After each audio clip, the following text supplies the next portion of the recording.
Hey everybody, welcome back to Mildcore Gaming and our playthrough of the Banner Saga 3. I am Yemmer. I am bad at video games. I make mistakes so you don't have to. If that's what you're into, please like, subscribe, follow, share, all that fun stuff. We put out new videos every day. And with me as always, right up there is Sly providing expert advice and assistance. And we are going to jump right into it here. Oh yeah, Oddleaf died.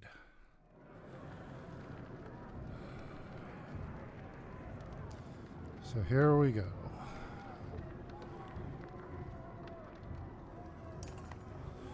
They came from all parts of Arboran, carrying their dead. An enormous longship, the king wouldn't be needing it anymore, was hoisted up to the Black Rock Plateau. Never mind the hassle, this is tradition. Arranged within the longship, many hundreds of bodies rest, ready for the afterlife, ready for peace amongst the stars. Their struggles are over. You hear all this from the orator declaring the last rites, preparing to set the longship ablaze. Oddleaf looks at peace amongst them, just one of many. Such a thing is heartbreaking. You wonder if sacrificing herself to protect you was part of her plan all along. You breathe heavy, but refuse to cry. The fires are lit, and special bundles laid along the ship's edge tint the flames in different colors. A gleaming rainbow rising toward the sky, and a bridge for brave souls. Oh, that's like the Rainbow Bridge to Asgard. You imagine the ship drifting out to sea as the fires burn low. The solemn audience begins to pile stones and soil atop to form the traditional tumulus.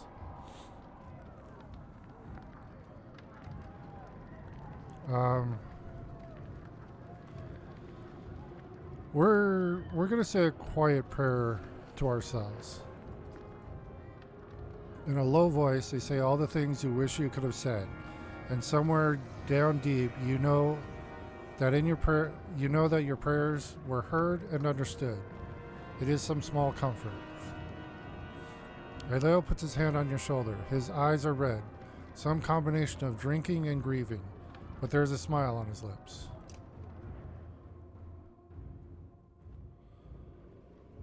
I can only imagine how hard all of this must be for you. I didn't know Oddleaf like you did, but it hurts my heart that she's left us. Still, I can't stay sad. Where I look, I don't see the dead. I see all those who live on instead. Aleo stands quietly beside you, deep in thought.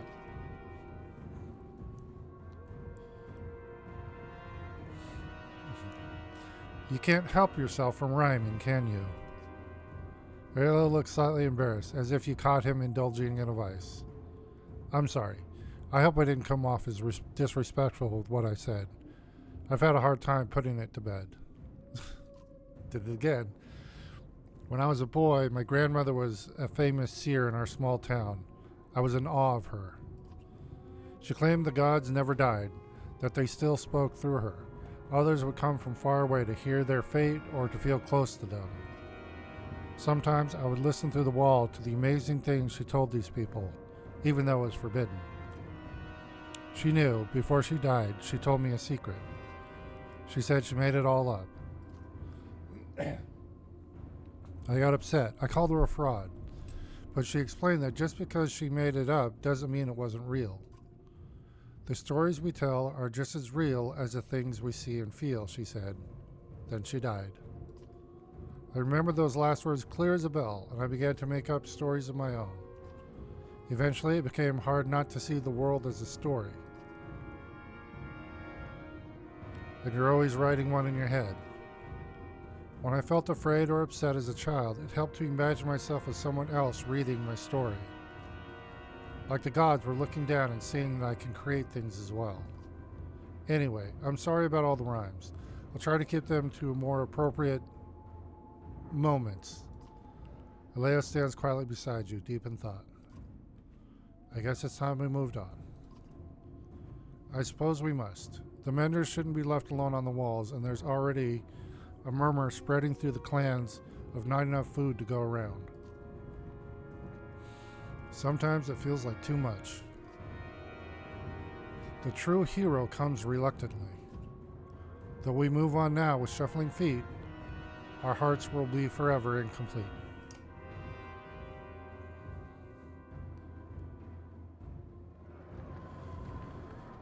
Okay, oh, we have 11 renown. Where's our heroes? Okay. Why is it acting like I have my controller? That's weird. Okay. Let's see. Everybody's above 10. Do we do Mogre or Canary? We're gonna do Mogre.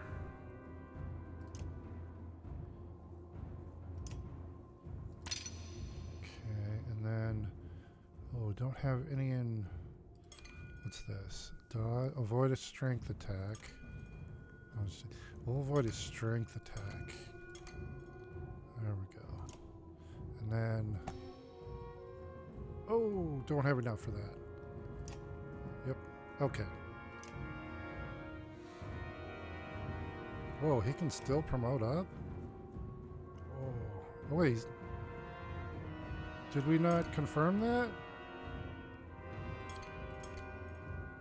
Oh, we didn't confirm. Oops. There we go.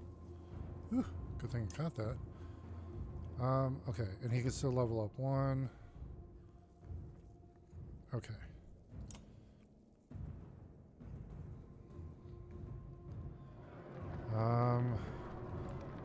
Okay, I guess it. Oh wait, we got the Menders and the outskirts. What's going on at the outskirts? Part of the city smolders since the riots, matching the mood in the lower rings. Supplies are scattered. Impossible to tally your portions since the funeral. Hoarding seems necessary for the future, and you're afraid other clans in Arborang will feel the same. If nothing, we should set the precedent from here on out, Aleo suggests. We're going to combine and ration the remaining food tightly. Trust overcomes. Some are relieved to place that burden on you. Others insist on keeping a watchful eye on the stockpile. Okay. Let's see to the menders on the wall. Menders are spread out evenly along the walls, each overlapping the light created by the next. Guards with distant expressions stand watch between them. Around their feet are piles of warped dredge and men alike. They're starting to scale over the bodies on the other side of the wall, says Zephyr, some small disgust in her voice. As if to prove the point, a mender yells when more warped rise into view. Hurry, beckons Zephyr. Oh.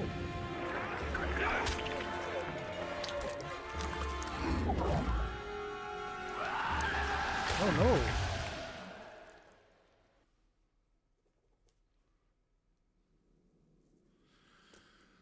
Okay, here we go.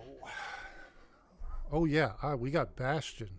This guy is amazing. He is my tank of all tanks. Armor of 22, strength of 15. Then 1814, 1414, and then Canary's our hitter. Mobile hitter, and then our range people. Okay, why is it acting like... Hold on a sec. Nope, not that.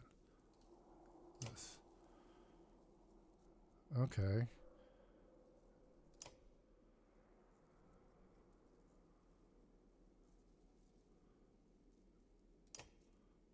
Why is it acting like... Oh, well. I do have a controller hooked up, but I'm not using it. So, here, we'll deal with it. All right.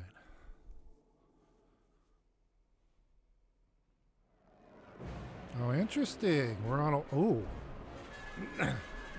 Keep the warped away from the menders. Okay.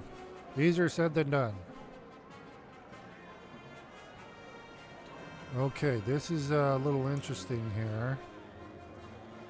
Oh. Okay, big guys. Oh, hold on. Okay, they go first. And then Petrus goes next.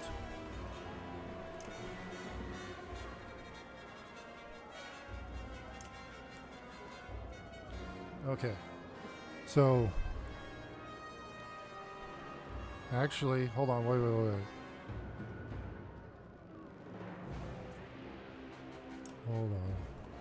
Hold on.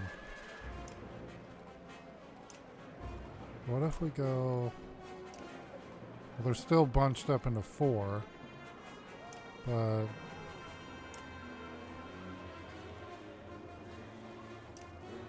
There we go.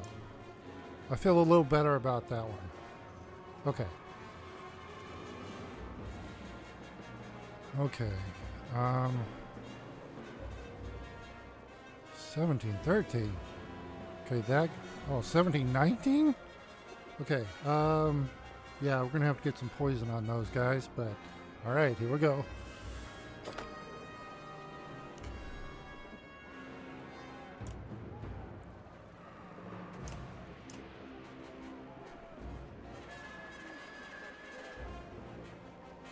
Can't get out to him yet.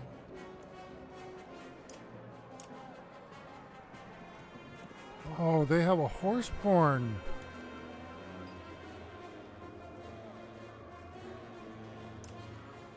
Okay, and reinforcements. There we go. Okay, let's zoom in a little.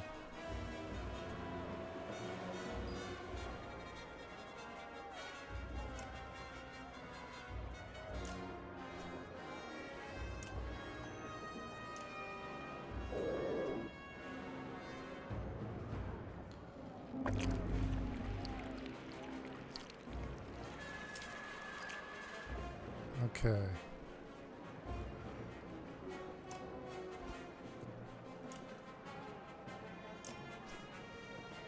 Oh. Oh no. You get the poison. There we go.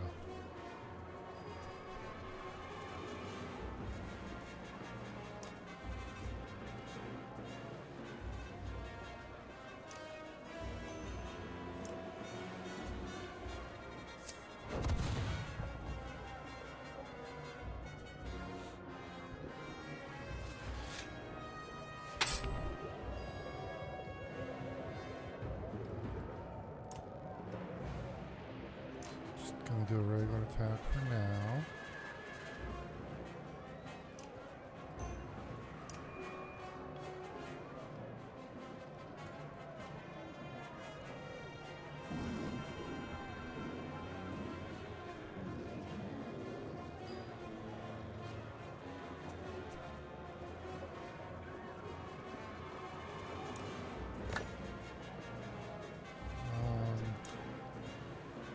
Kindle. Oh, wait, what?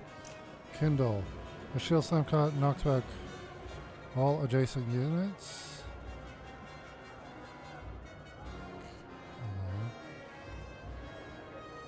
Or drum fire. Shockwave does armor break damage. Hot ash, remnant, bends dredge, and hurts all others. Oh no. Let's do.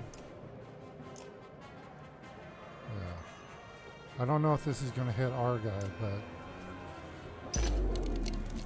Oh, nice.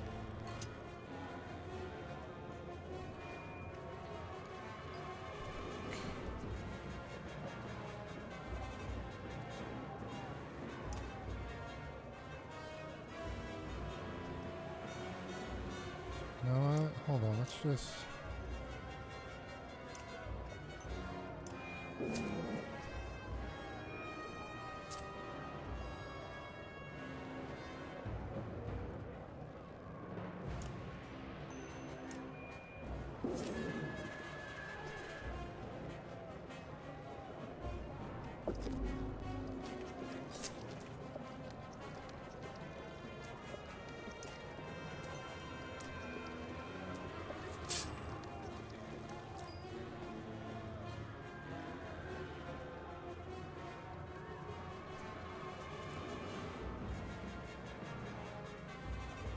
just... Oh. Hold on. There we go. Get rid of the guy.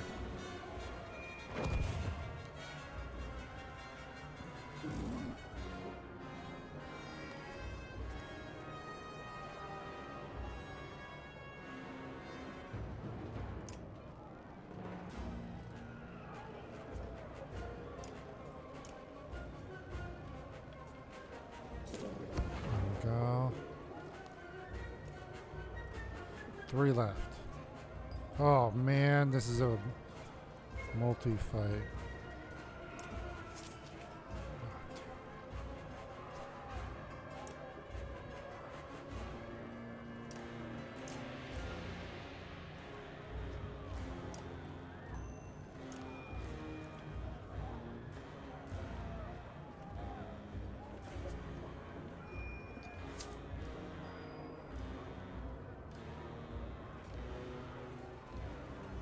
Nope, no, no, no, no. Go there.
You did good, buddy. You did good.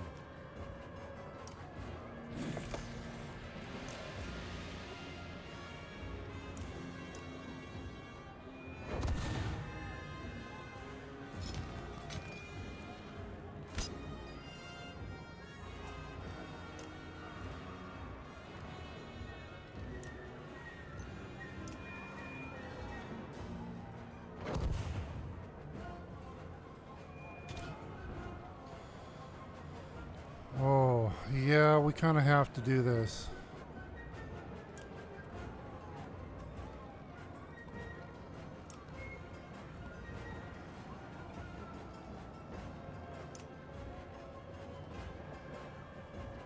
Leave him there.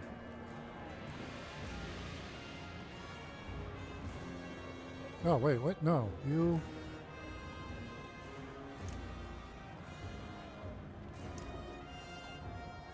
Oh.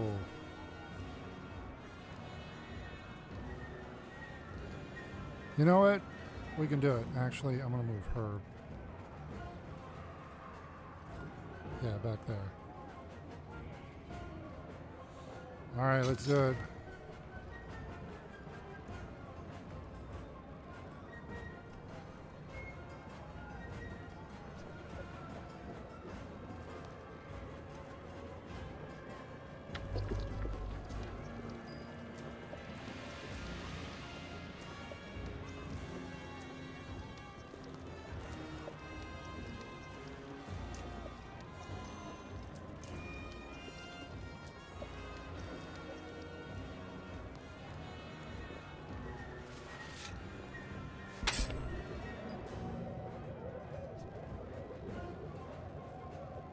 Actually, no. I'm gonna go here.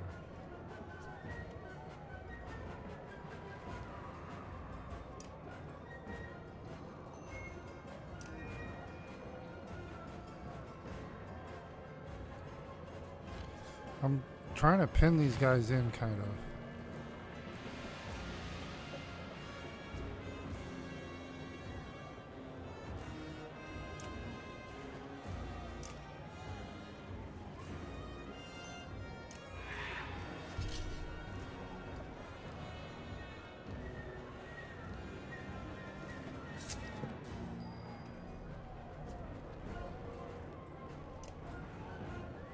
Oh no! He can only do it once?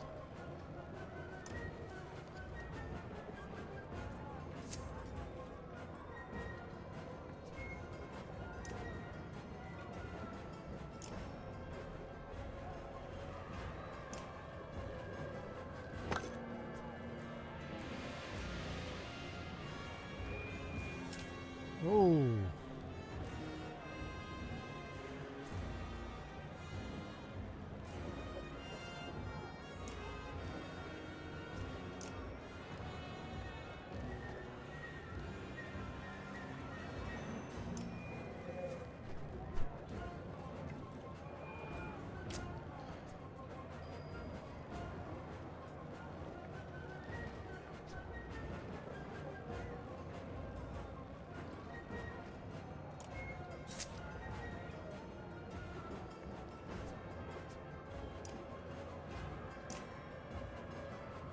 Oh, that's...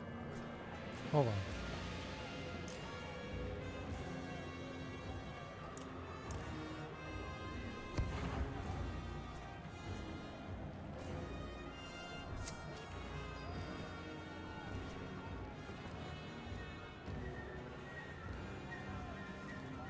Alright. Oh. Our strength is down to nothing.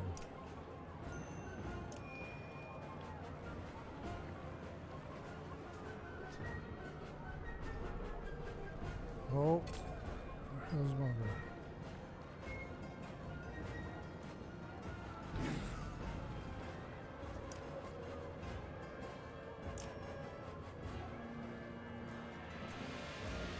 Nope, that's gonna hit Nid.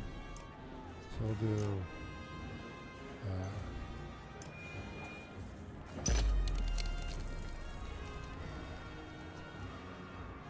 Oh, he's going down.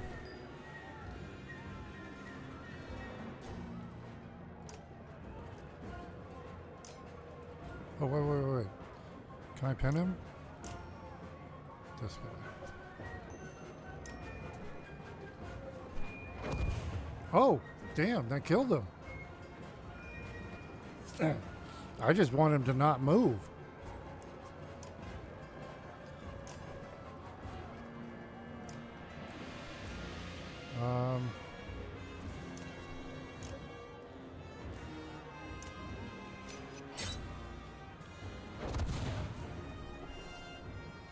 Okay, just 2 left. Oh, Nid's going down. Sorry, Nid.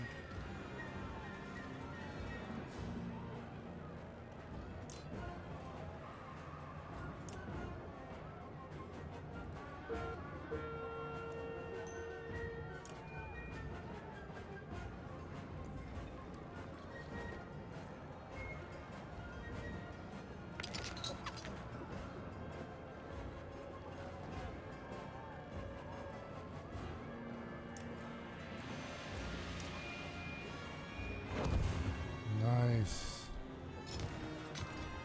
One dude left.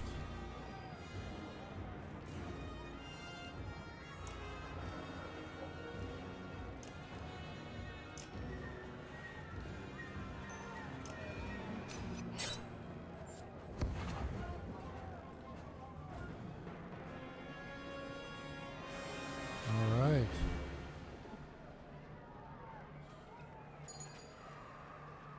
Okay, I don't know what those little coins are. Betrayal? Pierced by a rusted nail, this warrior figure feels wrong. Powerful, but wrong. Alright. Bastion leveled up. Cool. 28.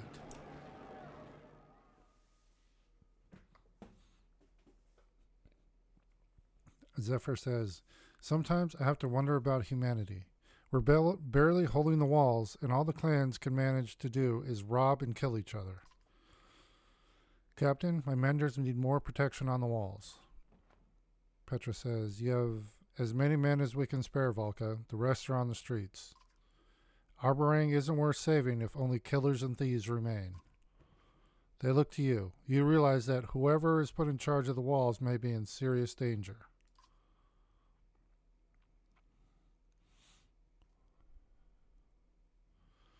Oh. I want Petrus on my team, so I'm going to say I'm putting the horsemen to work. Get Scathach. You send a messenger to gather Scathach and as many horseborn as he can command. They look confused, but understand the weight of the situation. You live them amidst dubious menders.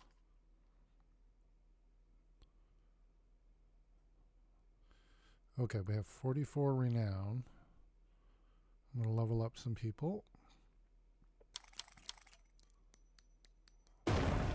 Oh.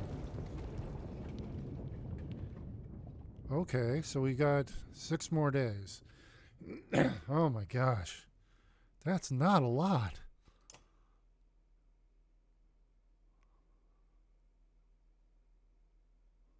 Only 6 days? Back in the heart of the dark. No, we're in the underworld now. Ravens swear they see figures lurking from the corners of their eyes and hear the whispers of dead family members. Some accuse the corpse of Juno, others the ominous pillars that have been rising on the horizon. The dredge Godstone, Ivan tells them, rises like teeth from the hungered wolf's maw, Spar sings, swallows brave men and the bright doomed star. An old song from before the gods died. Fitting, ambling through tall pillars like teeth, an obsidian forest wreathing in the great black Godstone. If my dead mother appears, I'm ending things here and now, Ollie snarls.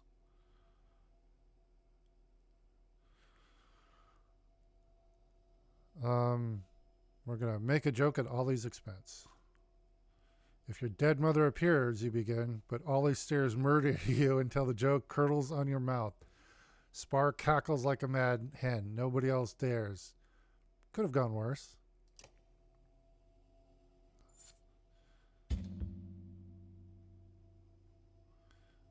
Okay. Wow, we have 65 renown here.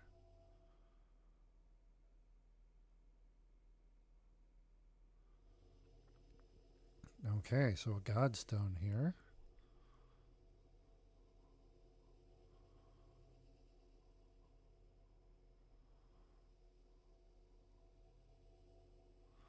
We push on, despite hope being lost, along with Juno, to something black and heavy ahead. Did the dredge build godstones of their own, or They is did, this something? and hope is not lost yet, Ivor. You jerk in terror at Juno's voice in your head and her hand lightly squeezing your shoulder. She breathes softly. Well done. You can put me down. Nerves get the best of even the bravest. Not another step, shouts Ollie. He pushes his way to Juno. You died. Not another step till you spill it. All of it. A chorus of voices concur, echoing off the pillars themselves. Juno sags upon her staff. She looks at Ivan, but his stare is leagues from here. All will be well, she starts, but jerks back from Ollie's axe blade at her neck. No more magic tricks, Ollie hisses. We'll step in before things spiral out of control. You knock Ollie's axe aside, but Juno interjects. It's time you all knew, Juno says.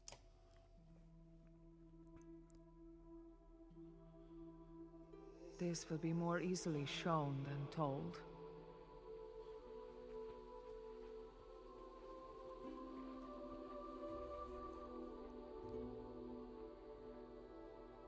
The Valka were the first to discover a world within our world.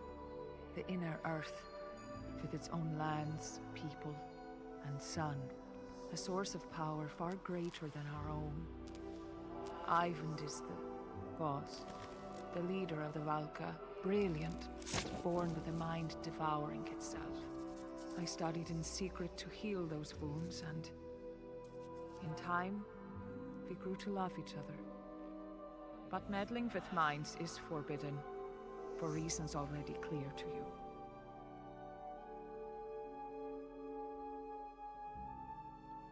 The council sentenced me to death. they agreed to spare Ivan the same fate if I went willingly. So I did. When Ivan discovered what had happened, he carried my body to the White Tower. In his grief, he drained the Black Sun of its energy, hoping to restore my life. The sun fell from the sky, ripping chasms through both worlds.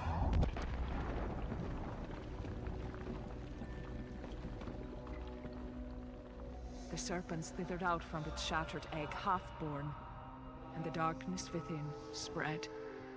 I had become the new vessel for its power. When we reach the White Tower, and Ivan releases my energy, the sun will move again, and the darkness will return to where it belongs.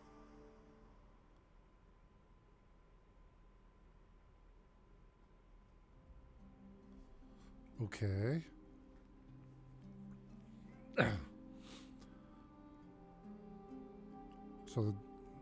Oh my gosh. Okay. As Juno releases her grip on the caravan, the images fade. Ivan carried me all the way back to Ridgehorn before he could go no further. That's where Hakon's warriors found us. They understandably believed I was dead and left me there. Ivan lived still, if only barely. By the time he awoke, the Varl had taken him most of the way to Einartoft. When I realized what had happened, I traveled by ship down the river to meet Ivan at Singleholm, but the Serpent's chasms prevented this. I believe you know the rest. I'm certain you have many questions. I will answer them clearly. This goes all the way back to the time of the gods? This can become long and complicated. I'll keep it simple. The Loom Mother first discovered weaving, and with it created this world and those living on it. The other beings in the tapestry, other gods, reacted in many different ways. Some wanted to learn weaving, and they took the creations she made and changed them, forming Varl and Horseborn. One god became jealous. He took mankind, reshaped them into dredge, and hid them within the world to grow and torment the other creations. When the Loom Mother learned of this, she became furious. As she had discovered creation, she had also unwittingly created death, and accidentally killed the jealous god in anger. The other gods were terrified. They had never imagined not existing. They turned on each other out of fear. The gods died, but their creations continued on. The Volca were the Loom Mother's favorite few. She taught them weaving. Ivan and I are descendants of those first people.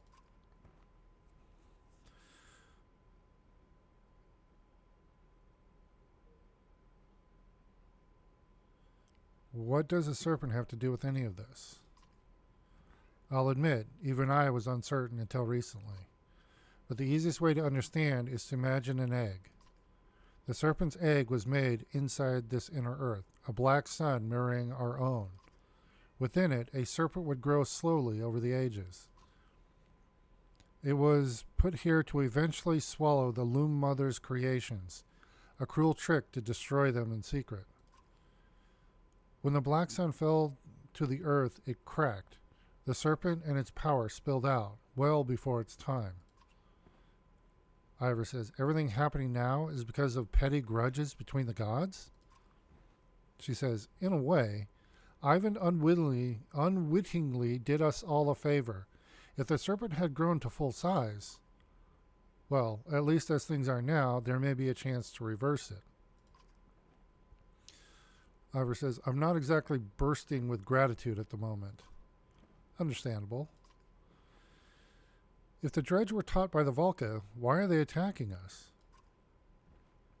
The Stone Singers believe we have betrayed them. Early on, we discovered that the Black Sun was a far greater source of power than our own. After the worst of the Great Wars, everyone believed the Volca utterly defeated the dredge. In truth, we offered them peace. In exchange for use of the sun's power, we showed them how to flourish within their own lands and create more of their own kind. Ira says, so you created the stone singers? She says, in a way. We only shared knowledge. It has always been a difficult question of how much control to exert. But now they believe we caused this destruction on purpose. They think that we wish to wipe them out, and like anyone would, they fought back. They're scared and frenzied and will not listen. We have failed them as much as we have failed everyone else. I've heard enough. What now? Now we return to the source of their power. But I am not dead, but neither am I alive. This energy within me was stolen. Ivan will place me within the black sun. The celestial sphere will circle again. The darkness will be absorbed, and without that, the serpent will wither. She suddenly looks very tired, but tries to smile. You'll be trapped within the sun. I have come to terms with it. And now you know everything. Make sure Ivan does what is right. Okay, so that does explain it a bit.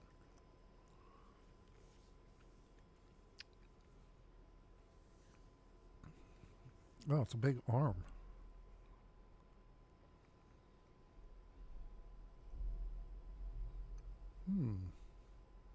Interesting.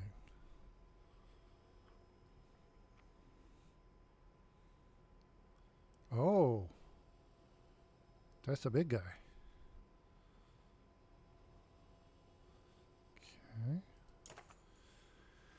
An enormous bell hangs from the carved stonework. Even untouched, it hums with a strange, deep resonance. Alfred says, the sculptors built this godstone to themselves. They raise bells made of those who have passed. It's said that a part of them lives in the sound of these bells, and that they can visit their ancestors this way. Spar crosses his arms. That would explain the spooks. The stone singer approaches the godstone, hands up, shaking his head in warning. He seems to diligently avoid touching anything. At the godstone center, an enormous bell dwarfs the other, smaller chimes hanging throughout. The bell's handle calls to you in a primal level. Are you thinking of ringing it or kissing it? Spar asks. I wouldn't do either. Nah, we're going to leave the bell alone. I can hardly think of a worse idea, you reply, stepping away. Curiosity weighs on you for a short while until the caravan separates from the godstone. Yeah, that was just... Oh. Okay, let's see here. We got people to talk to, but let's check our heroes. Because we have a lot of renown. 70. Okay. Oh, no. Oh, no. We can't level up. They haven't leveled up. Okay. 15, 15, 8.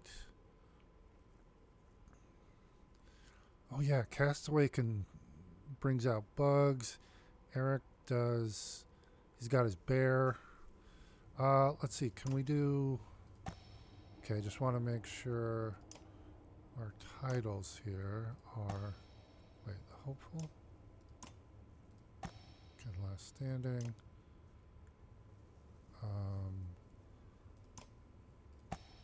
Bloodletter. Okay, you don't have one yet. Oh, they have to be level 11. I forgot. Darn it. Okay. What's this one? Gold Bridle. All talents, strength, attack, 1 break. Why? What's that one? Ooh, negative aggro. Yeah. Actually, what does he have? Okay, that's a good one. Let's see. Wait, what has Singborn got? Singborn. You need that. You can't have that because he's level 8. Crap. Alright. Darn it. Hold on.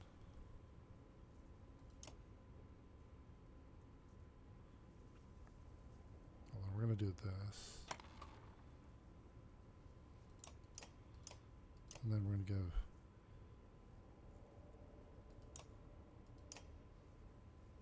this one to... I can't give it to Singborn because he's level 8. Darn it. What's that one? 1 will per turn, 1 armor per turn.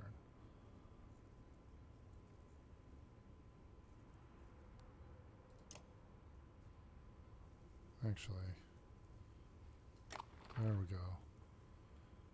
And Eric is at 10. Ivan's. Okay, that's good. All right.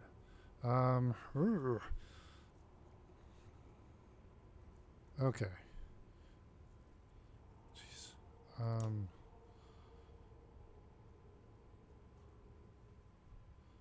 Let's see here. Let's talk to Ollie. You find Ollie at the edge of the light, staring at the Godstone. We say, mind if I join you? Hard to find space around here. He says, just keep your voice down.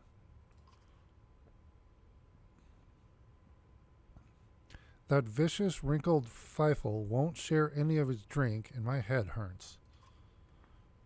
In the distance, Spar takes a moment from lazily tuning his Langspill to throw Ollie a wildly inappropriate gesture. We say, ran out of your own brew? He says, lost my flask when that whale thing shattered the frozen ocean. You hear the things coming out of my mouth? Sober is no way to live, Ivor. Ollie stares blankly into the distance. What's your drink of choice? What's yours? Yak's milk? Who cares? Never mind me. You know how some men can't handle their drink? I can't handle being dry. Makes my head hurt. We say, that seems like a problem. He says, never has been before. Who would want to take in all of this majesty clearly? I haven't been this sober since I was 13, locked up in a Beauregard cell. Ollie gets a far-away look in his eye. Rum's my poison, to answer your question. Believe it or not, I can't even throw these axes worth a damn, dry as I am. But get a few drinks in me and I can see bright ribbons in the air. We say, wait, you see lines of light? He says, damn right, showing me exactly where the axes are going to go. Usually I keep that sort of thing to myself, but what's the point? Oh, Ollie, I think you might be spell weaving. Ollie straightens his back as if startled. What are you talking about? Like the Menders do. Weaving? Like this Ninninger who farts lightning and raises the dead? But only when I'm drunk? And you're just using it to throw things better. Ollie erupts into laughter, loud enough to make even Spar frown. What a time to be alive, Varl? I'll drink to that. Don't tease. You pass Ollie your mead harm, and his hands shake as he gulps from it greedily. Ollie the Spellweaver. My mom always said I was special. Maybe you're not as bad as they say, Varl. Who says that? Just take the victory. That's pretty good. I like that. He's like, wait, what? Okay, I think this is Eckel, his name. Yeah. Eckel's been giving you looks for quite a while now, and he seems to have finally decided to approach. He says, you're Rook's friend. We say, yes. You do know we traveled together before, after Frostfeller. He says, yeah, I know. Just seeing you around is digging up some ancient history. I don't like how we left things, me and Rook. Eckel stares off into the distance, unsure what to say next. Yeah, he kind of was, it was a kind of F you, you're something like that. How did you leave things with Rook? I don't know. It still sticks in my craw. I don't care if people think I'm a bit, myself, but I'm no liar. I begged Rook to look. I begged Rook for my life like a worm, and he never apologized for how he treated me. Oh, do you want me to apologize for him? No, but did he ever say anything to you? Forget it. I don't know what I'm saying, all right? It strikes you odd that Eccles seems to care so much about Rook's opinion of him. Just been thinking about it for a long time, that's all. Wanted to make sure I said it while I still can. He stares off in the distance. You seem to do well with the Ravens. Sure, well enough. I guess there's a couple reasons I had a bit of a reputation with the old caravan, huh? Eccles smiles from the memory. You can't tell whether he finds it funny or is trying to lighten the mood. It's a special feeling when a woman clutches her husband's arm just because you walk too close. Your name does mean widower. Not even my real name. It's what Onef started calling me to scare the locals. Really? What's your name? Echo changes the topic quickly. Anyway, the Ravens, none of these folk care about the past, and they don't judge either. Suits me just fine. Okay, what really did happen at Frostveller anyway? Feels like so long ago now, even though it really wasn't that long. You remember Onef? He tried to kill half the caravan. Well, the big names in Frostveller, when the dredge started, the big names in Frostveller, when the dredge start showing up, they go for each other's throats. They were all trying to come out on top. Nothing surprising about that. Onif, though, he almost did it. Made it look like I was in charge, and everybody believed it because, well, I'm pretty convincing. Onif, he's got them fighting each other, and he's got me acting like an absolute madman, doing all kinds of foul stuff. I'm not the kind to have regrets, but I don't know why I ever listened to him. He'd been telling me what to do since I was a boy. It gave me some power, I guess. Gave a young, crazy boy the freedom to do what I do. Fun at first. But when things started looking bad, Onif tried to leave me in Frostveller to save his own skin. Let me take the fall. After all that time, and all those things I did for him. I'm no genius, I'll admit it, but I'm no damn liar, not like Onef. Eccles spits as if trying to get the name out of his mouth. Who's still alive now, you backstabbing son of a bitch? Me, that's who. Well, he's your brother, so if you're insulting him by calling him a son of a bitch, you're kind of the same. Okay. Let's leave things here. Yeah, it's too damn cold to flap our jaws for no reason like this. I said my piece, Varl. See you around. Okay.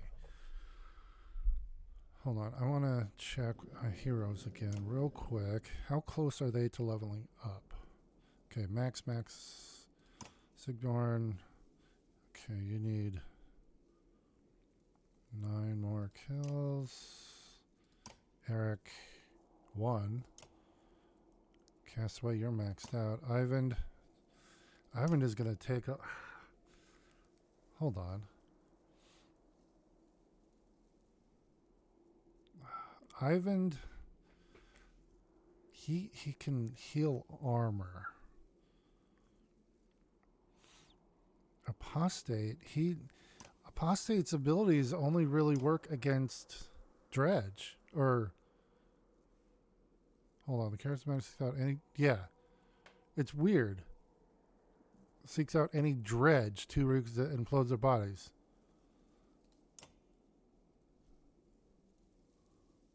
And then this breaks their armor, so let's see, who else? Everybody else is level. Well, Volgard can level up. What's his? He's a raid master. He can do Stonewall and the Flail.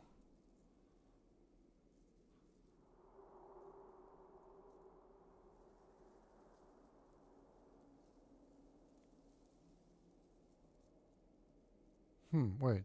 The character braces for impact with his heavy shield. resisting damage from each strike for the next turn. Each hit the Raidmaster takes to either strength or armor is reduced, preventing him from taking permanent damage to either. The Raidmaster can use Stonewall to rush into a group of enemies and gain a forward advantage, or step in the way of a powerful enemy to block his movement with impunity. Shield Wall. By standing next to an ally, the character creates a shield wall, raising the armor of both himself and his ally by 1. This bonus remains until the raider is no longer adjacent to the ally. Okay, you know what? Let's see here. Ivan has the arc lightning, but that most of the time I do damage to my own guys. And then he's got the troll stones. That's rank 2. The character pulls up stone shards out of the ground to block the path of enemies.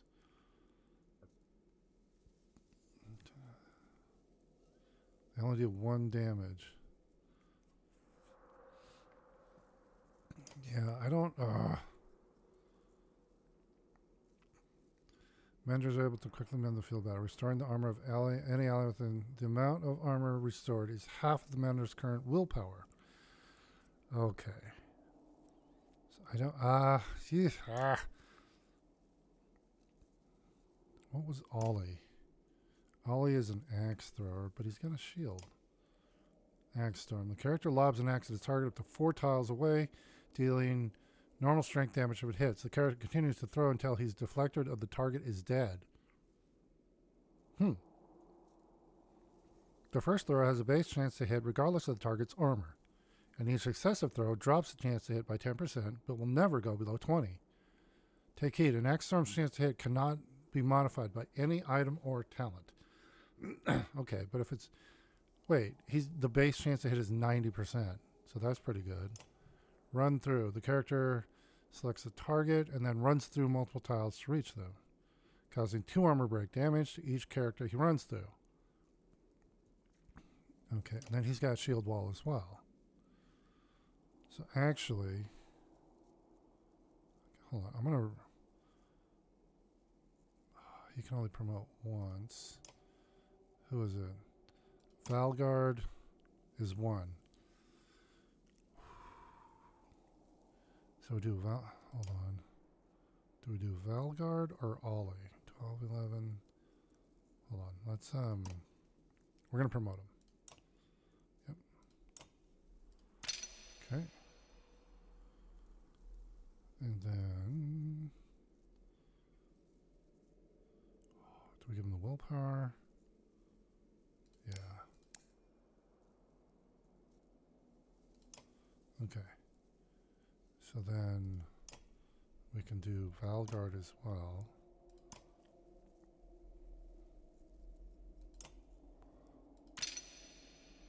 Okay. So their big thing is shield wall, defensive. So, damn it. Wait, he can...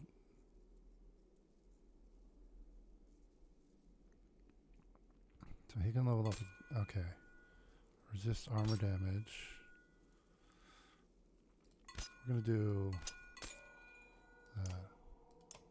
Okay.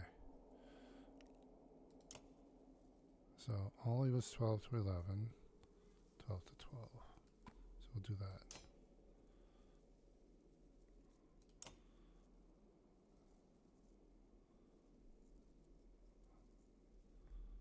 Hold on.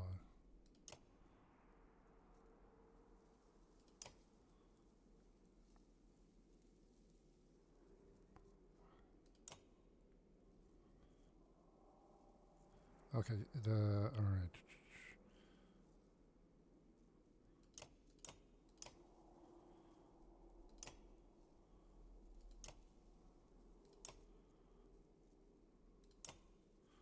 Two out of 3.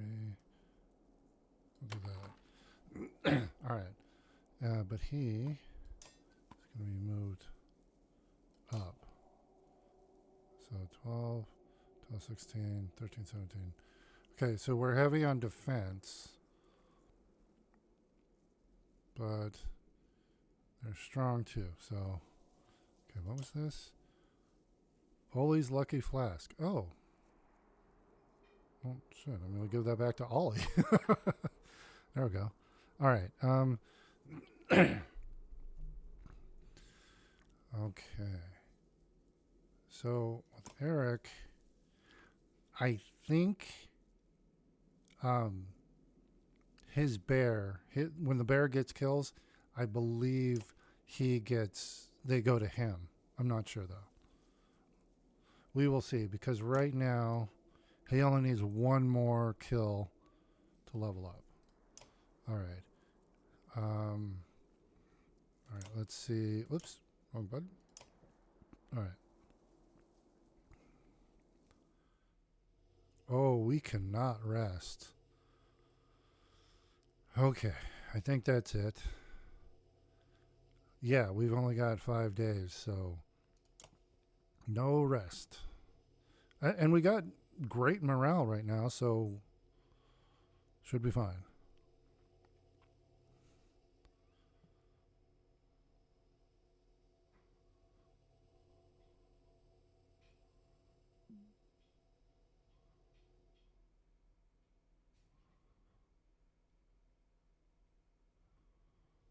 Oh, running out of time. Oh, ooh, is this the egg? Oh, that's the egg. We're getting there. We're getting there.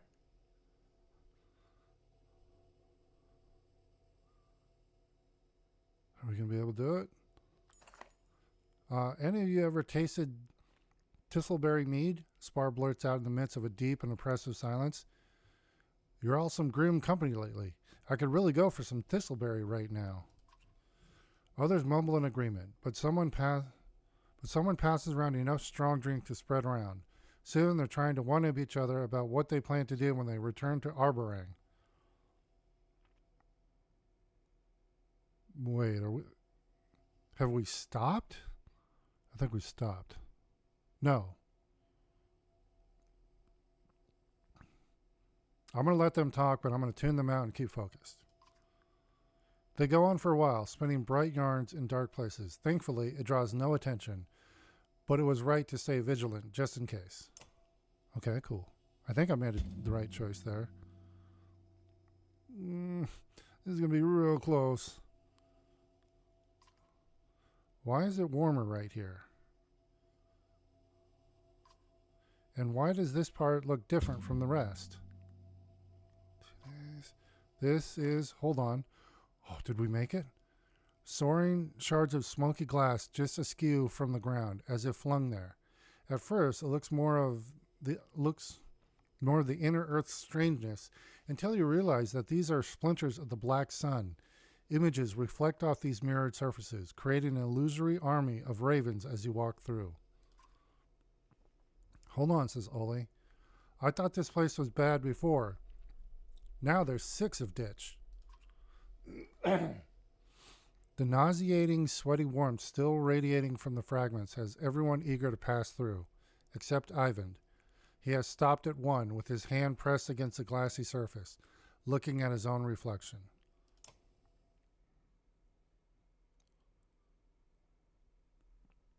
We say, "Come on, Ivan, it's time to go." He says, "I hardly recognize myself." We reply, "Could be worse." He says, "Oh, I'm sorry, I didn't mean to compare. The reality of what I must do is sinking in. We're getting close." Ivan stares out into the distance. We say, "Now's not the time for second thoughts." He says, "It was always such a long way off. There was more time." We say, "Time for what exactly?" Ivan sighs heavily. He says, "Juno revealed it already, but there's something you may not have fully grasped. Something she forbade me to tell you. She worried it might change things." Excuse me. No more secrets. The only way the black sun will return to the sky is for Juno to seal the darkness within. She has to stay there, trapped, for eternity. A fate worse than death, and it was my fault. All she's done since since is fight tooth and nail to make things right. All she's ever done. You can see anger spreading across Ivan's face. He almost looks as if he's drawing energy from the sun shard. He says, what if there's another way? Even with the sun broken, there must be energy enough here to destroy the serpent. It might be enough. Dude. There's so much more wrong, and you're being a little selfish now.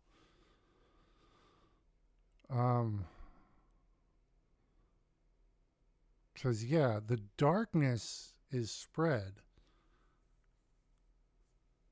that energy is what is warping everything. The worm or the serpent was just in it. And I'm going to say, no, we don't change the plan now. He says, this was never my plan. I admit I broke things, but it's up to me to fix them. Who else can do this? Why should I keep asking for permission? Ivan, think of your friends in Arborang. Ivan's mouth becomes a thin line, and some of the fire in his eyes goes out. I know. I apologize. My thoughts have always been difficult to control, ever since birth. My mother was head of the Volca in her time. When she had a boy, the council was worried. The males of our kind have always had a touch of madness, to varying degrees. My father couldn't contain his own. We say, I suppose that kind of power would be hard for anyone. He says, it's a curse. I'm only alive at all thanks to Juno. She has kept this power within me from spilling out. When she spoke to me in a dream at Irontoft, I wasn't even sure it was real. I had gone so long without her help, I was starting to lose control again. Everything she's done was to heal me, and for that she suffers. Can you imagine feeling so powerful and so weak at the same time? We reply, I can imagine. Ivan nods, and you can feel that you've earned more of his trust. Oh, that's nice. Okay, we got like 1 day. Oh, 2 days. Okay. Oh, man. Okay. Shit, last day. This is it. I'm just going to say it, Spar grouses. I'm starving, and I don't mean it as an expression. I'm so hungry I might die. The caravan is getting precariously low on food, and nobody dares to drink the water that pools in the dark crevices. You're feeling it yourself. The stone singer seems to understand, though you've never seen them eat anything before, scraping a hard, bell-shaped object from the cliff walls and handing it to you with a motion like opening a book. Huh? I thought that was just more craggy rock, says Spar, taking the thing. It has a hard obsidian shell, but once cracked open, its strikingly bright pink plant resides within, squishy to the touch. It looks like a mushroom. It doesn't smell strange or display the same warped weirdness that everything else does. There seem to be quite a few more still clinging on the cliffside. So who's going to try it first, Spar wonders aloud.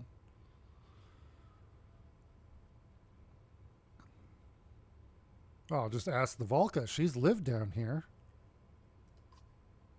Alfred speaks up. I've eaten inner earth plants before, she says, but I can't say if the darkness has tainted it. I can help if it makes you sick, though, probably. All right, we'll do it. Step up and take the chance. It does remind you of a mushroom. It tastes like a mushroom. A couple of minutes later, you're actually feeling a bit stronger, a bit more energized, in fact.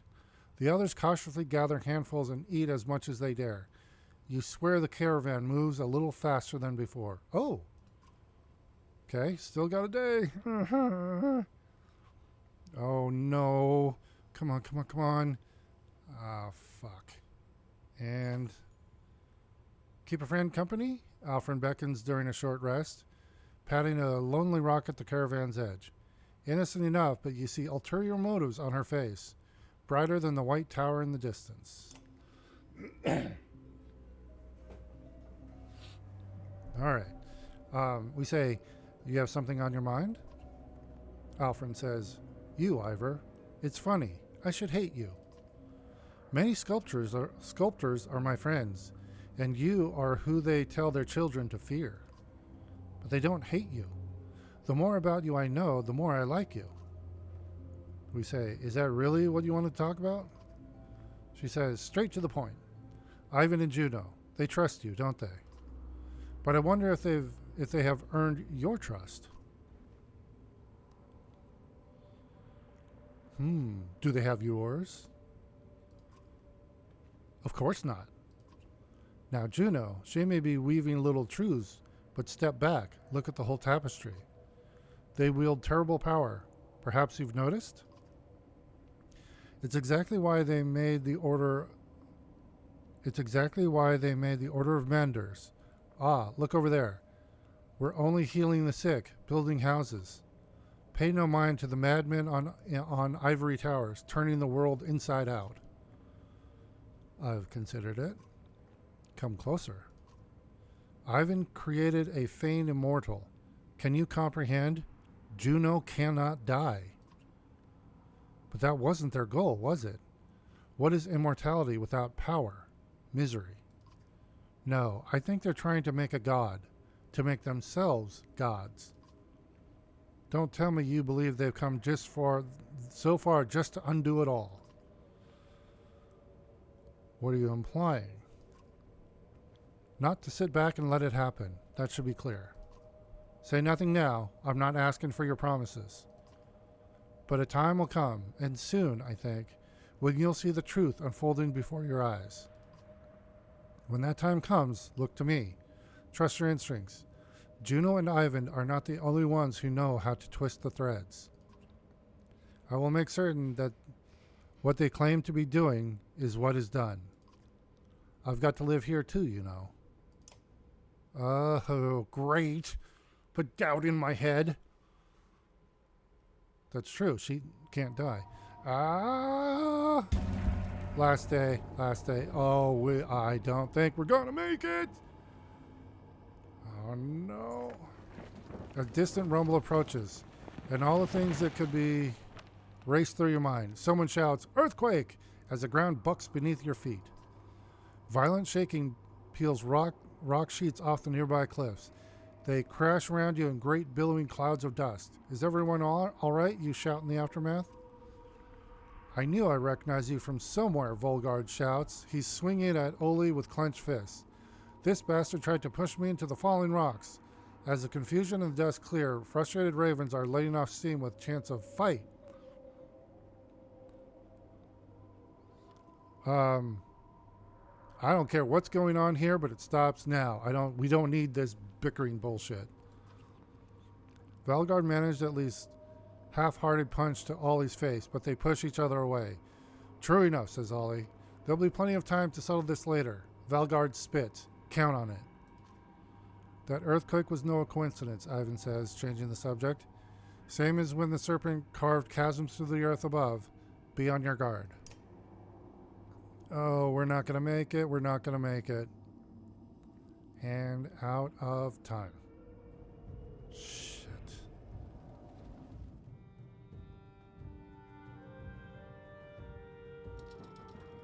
Do we have to like earn time here by fighting and... Oh man, if Arborang's story is written on a tapestry, the edges are becoming frayed. The menders are dying.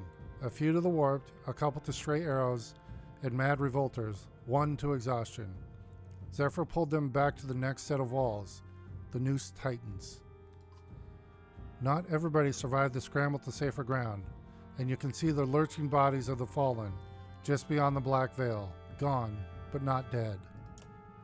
Oh my gosh. Okay, hold on, heroes. We have 44 renown. Okay, I need a bastion. Promote you, sir. Okay. Let's finish up robust.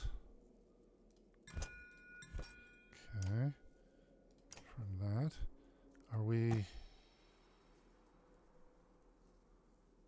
Hold on. Mulger. We're going to promote him. Okay. He's maxed out. He's 15. Cool. Let's see. Let's finish this. Wait, did we not finish this one? Oh my gosh. There we go. Okay. And then let's promote Canary. Okay. We're gonna do it again. Okay. One more there. And resist armor, regen armor. We're gonna go resist.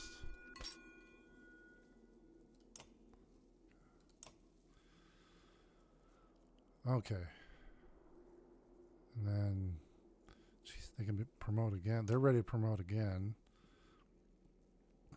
Okay. So, oh yeah, what was this? Pierced by resonant, 30 crit chance, 2 to strength, -2 to armor. I don't like that. I don't like the ones with a negative. So, okay, hold on here. Wait. Mulger doesn't have anything. Ah! Why does Mulger not have anything?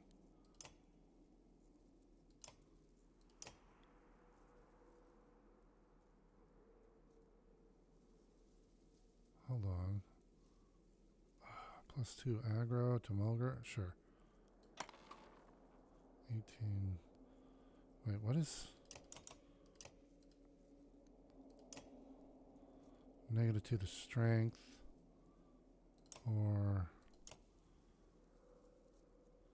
Nah, he's my big guy. I need him with that.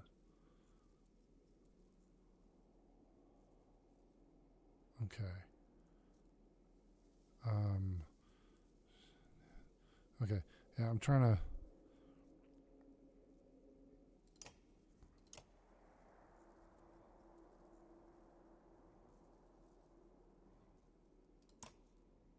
Just making sure we...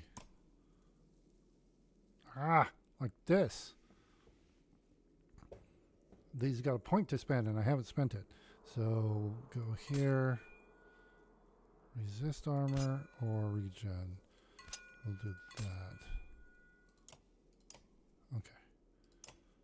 Making sure everybody has spent. Hawken.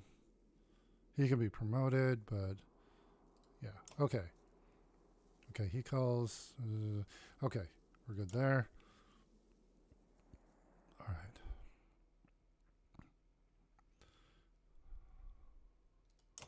What does market have? They all cost like 20. Oh, no, I just want to see what it does. Gold bridle. It's 10.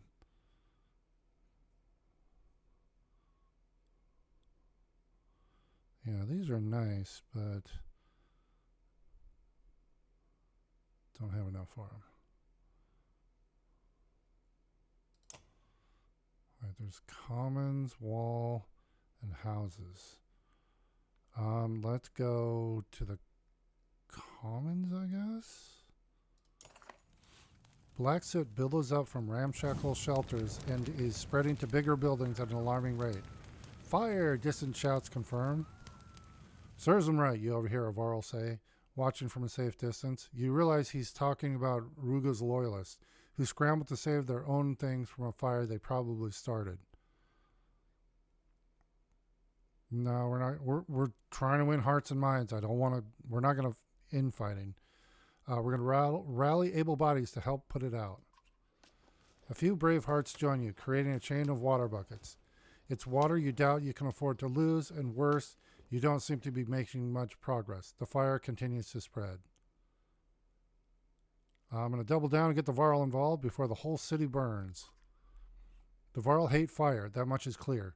They mostly ignore your pleas, and eventually smoldering embers are all that's left, but not before people burned beneath buildings crumbled. You spend the late hours of the day looking for bodies. Families grieve over kin pulled from the wreckage. The Varl are gathered around one of their own, a smoldering corpse. Oh no! You recognize one of his burnt face. It's Gris, one of Hakon's warriors. He did this on your orders, one of the Varl spits. Came a long way to die like this. Wait a minute.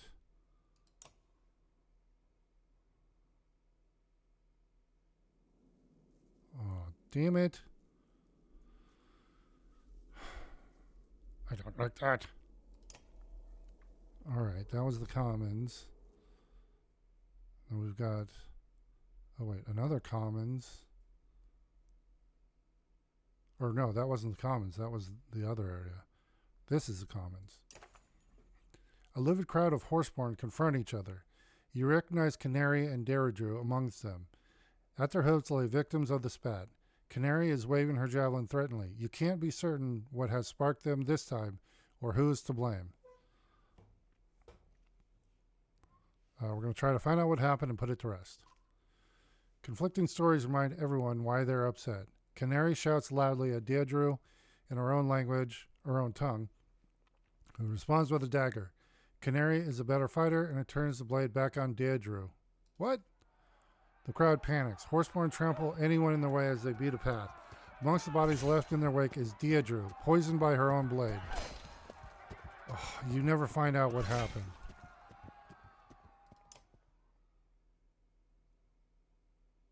Damn!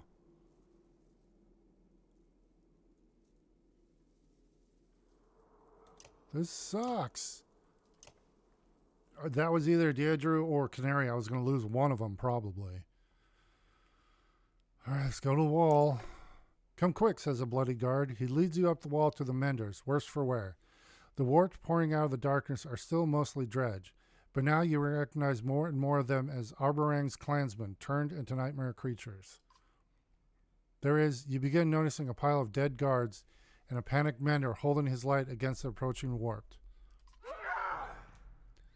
You're drowned out by the cries of the horseborn and find the butchered corpse of Sakath amongst dozens of other horseborn bodies. They were poorly prepared for this fight and many deserted. The rampaging warped have turned towards the menders. Don't let them fall, you shout. Oh, wait. Do we have to fight Skathach? Oh, jeez. I lost 3 people there. All right.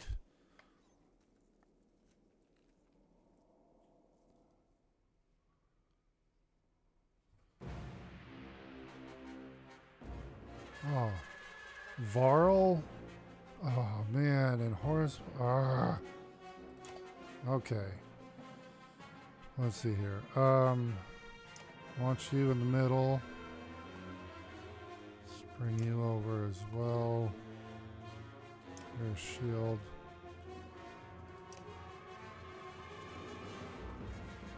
Wait, whoop. There.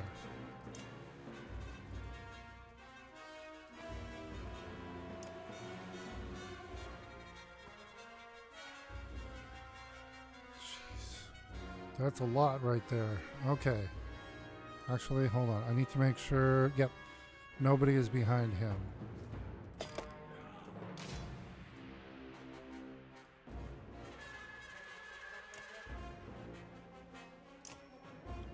Shit. Damn it. Alright, let's just take out that guy.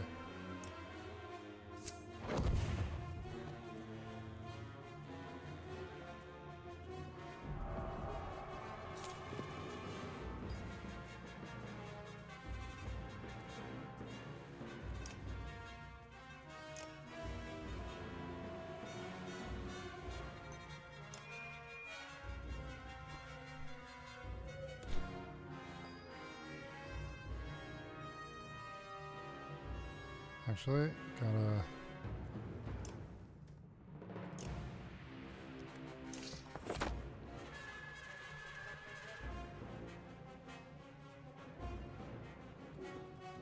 Wow, this is all real tight together here.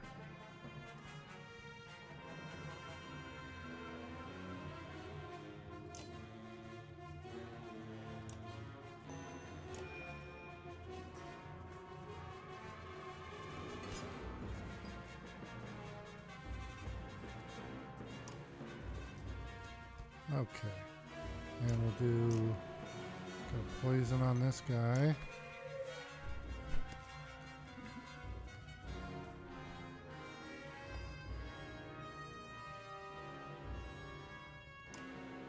To mark prey here. Oh, yeah.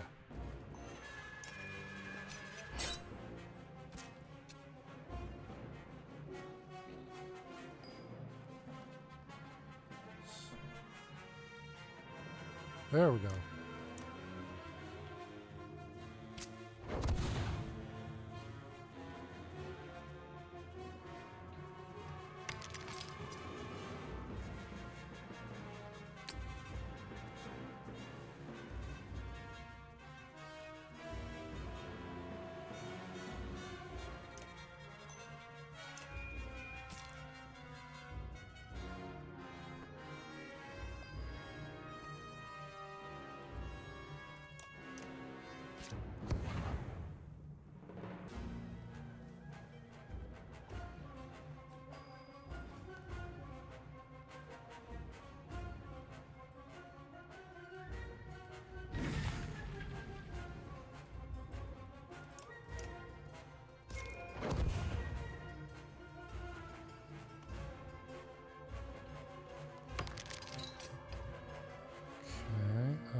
Oh no!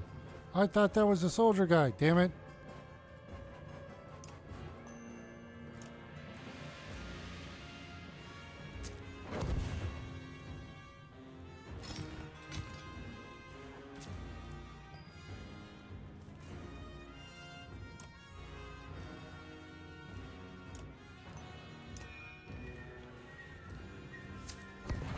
Good. Nid got promoted. Cool, cool, cool. All right. Get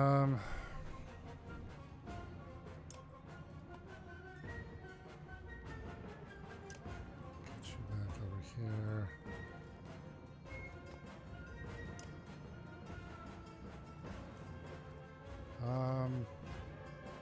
You know what?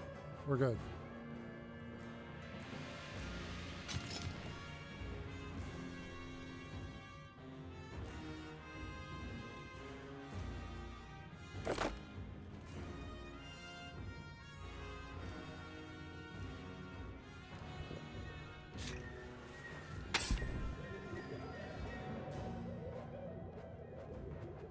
Come on, zoom in, zoom in.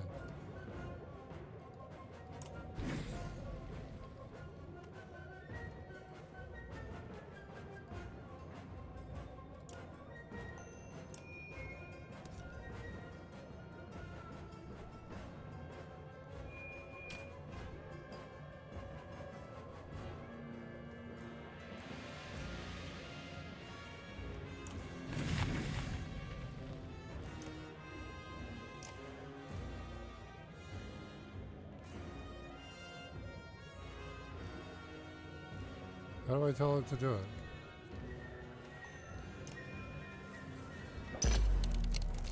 There we go.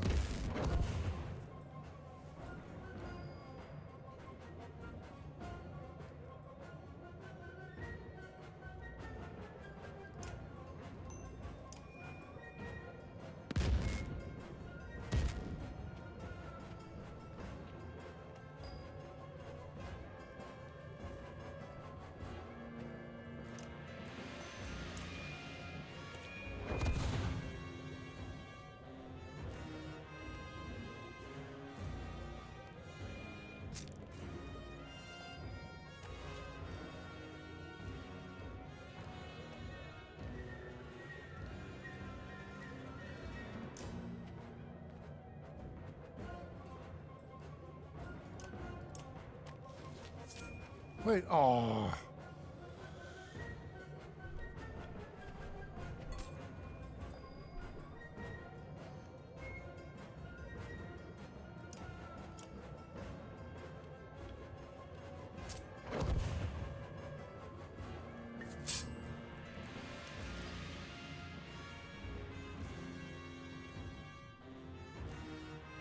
Hey, Diggs. How's it going, man?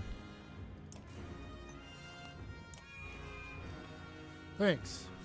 I'm trying. I'm losing all my soldiers. Can I get that guy? Oh, okay, I can get him all the way over.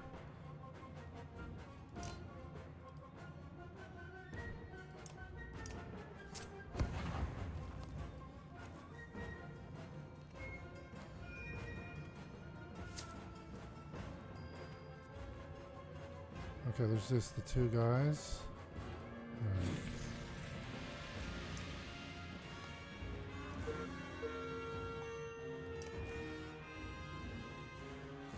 Alright.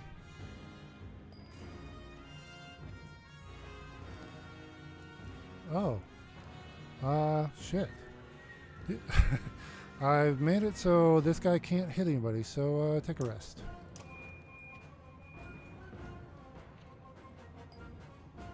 Alright. Here we go. This should do it. And then last guy. Isn't it last guy?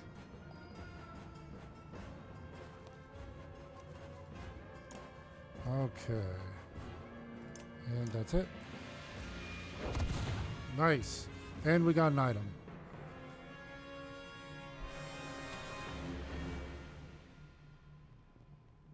So I think we got 2 level ups there. A thin hide decorated in strange colorful designs and enlightens those who gaze at it. Okay, Bastion leveled up. Nice! Petrus leveled up. Good. Nid leveled up. Oh, these are all good things. Okay.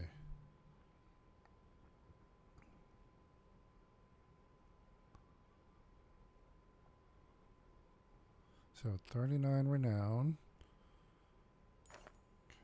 The warped monsters behind the light are becoming increasingly aggressive. Despite the victory, the writing is on the wall. We bought some time, Zephyr says, but this is not sustainable. We're going to have to fall back before long. Oh my god, we only got 1 day? Oh, that's not enough. That's not going to be enough.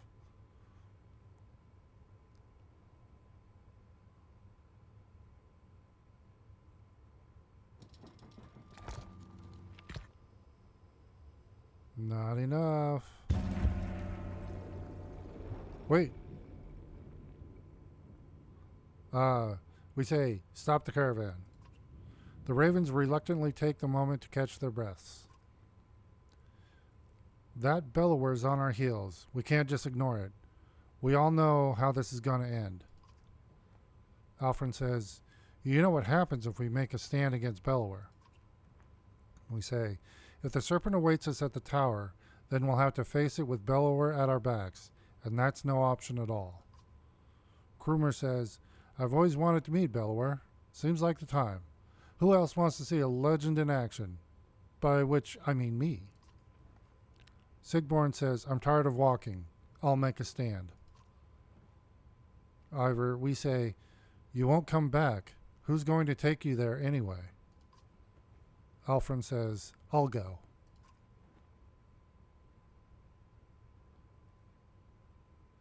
Are you... Me and Alfred just had a discussion. Are you sure it's worth the risk, Alfred? You forget. I know the dredge. I spent much time here. I can speak to him. Oh. Oh, and I'm the only one who can create my own light. At worst, I can distract them for a moment. At best, maybe we learn something. Something about Alfred's willingness strikes you as odd. She winks slyly. And we say, if he doesn't want to talk? Krumer says, that's what I'm hoping. Alfred says, won't be the first time I've vanished without a trace. We'll meet up again on the road. Ivor says, I'm not going to be able to talk you out of this, am I? Alfred says, no, but maybe you have a message you want to deliver?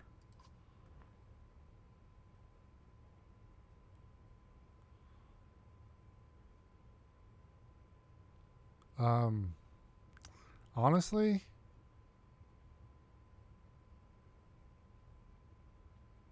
do we say we're sorry? I mean, would that just be insulting, or just say, hey, just better not mention me? Because, you know, we killed his wife and child.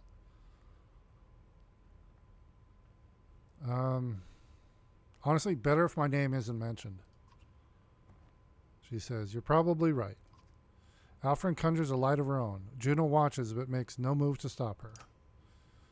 Well, crap. We lost 3 people. So these cliffs were homes for the dredge. Because I'm starting to see a lot of movement ahead. Whatever you do, Ditch. And we're out of time.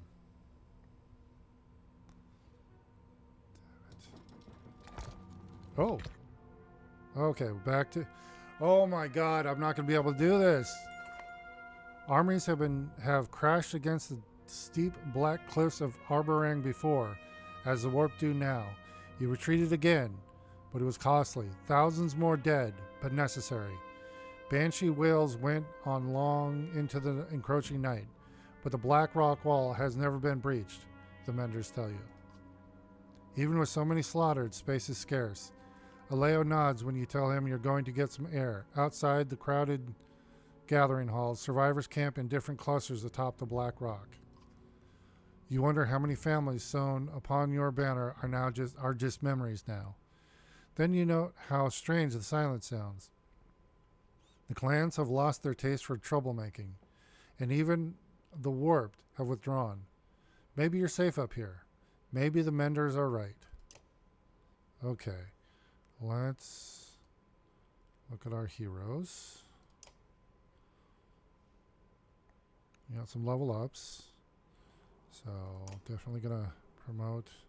Oh, hey, hold on, wait a minute. The people who are not, Nid, I need to promote. 21, 24.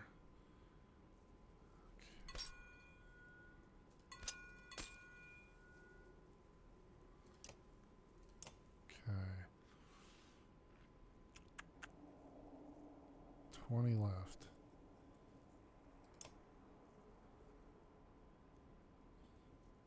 We're gonna. Oh wait, what was the? Yeah, +1 to all talents, 3 to armor, 20% divert armor. Okay, and yep, Bastion is gonna level up.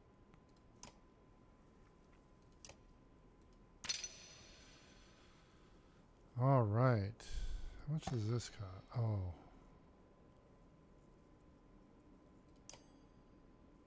Okay.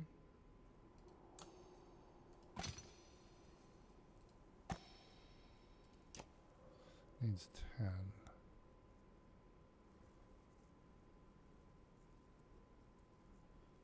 Okay. Don't have enough for that. We have 5. Wait a minute. He's got 2 points. Let's put it into puncture.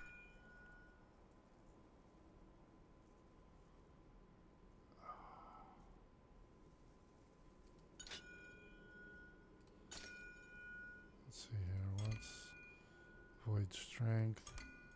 Bonus hit chance. Void killing blow.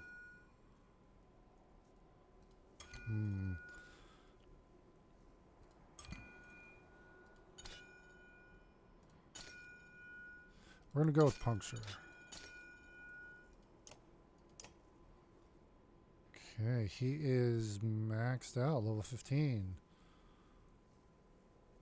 Okay. Hold on.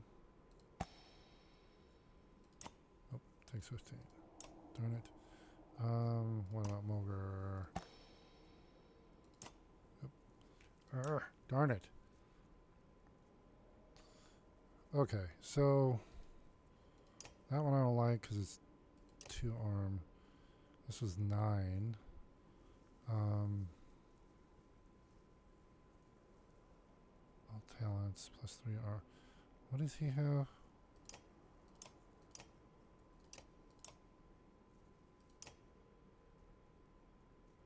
Hold on.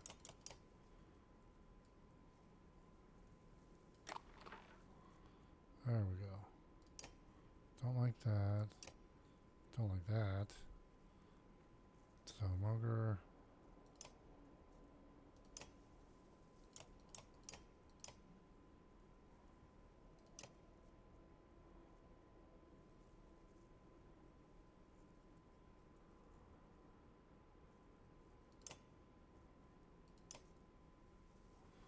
Hold on. He's not even on our in the roster. So there. So Canary and Nid.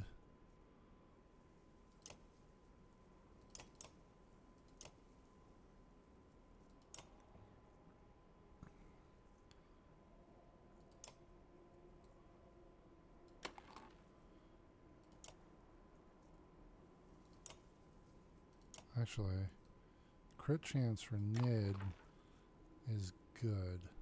Okay. Oh, wait. There we go. Alrighty. Let's see.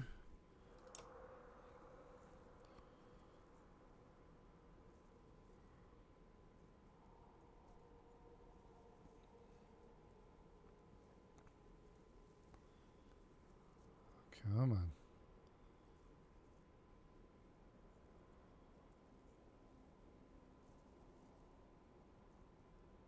Come on.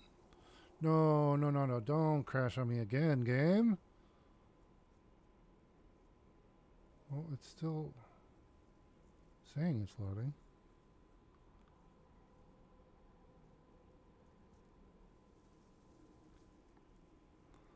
Okay, we'll give it a little bit here. I don't know why the third game, like Banner 1 and 2, never gave me an issue before. But I don't know why 3 here, I've gotten a few crashes.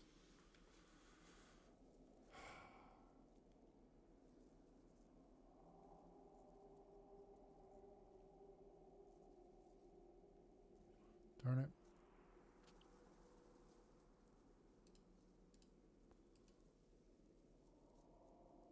Okay, that's... Oh, game has crashed. Okay. We're going to go ahead and restart the game here real quick.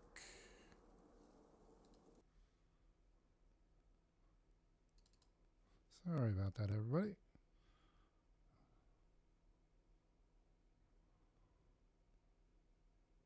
Shouldn't take too long to load in.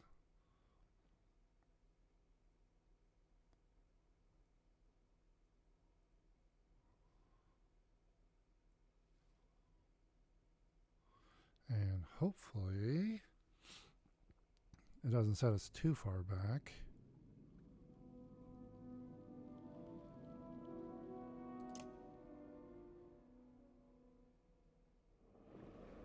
Ah, damn it. Okay. I gotta do that all again real quick. I think. Hold on, let's see here. Yep. Okay. Hold on. First was Ned. Okay. And then I think we need to finish that up. Okay. From that. And then we promoted Bastion. And then we did Blaze's Shield. Cause Puncture. Then 10. Promote Canary.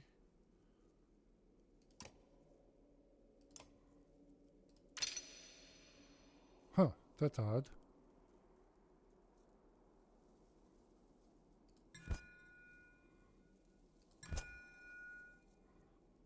Modest crit chance. Yeah. Wait a minute.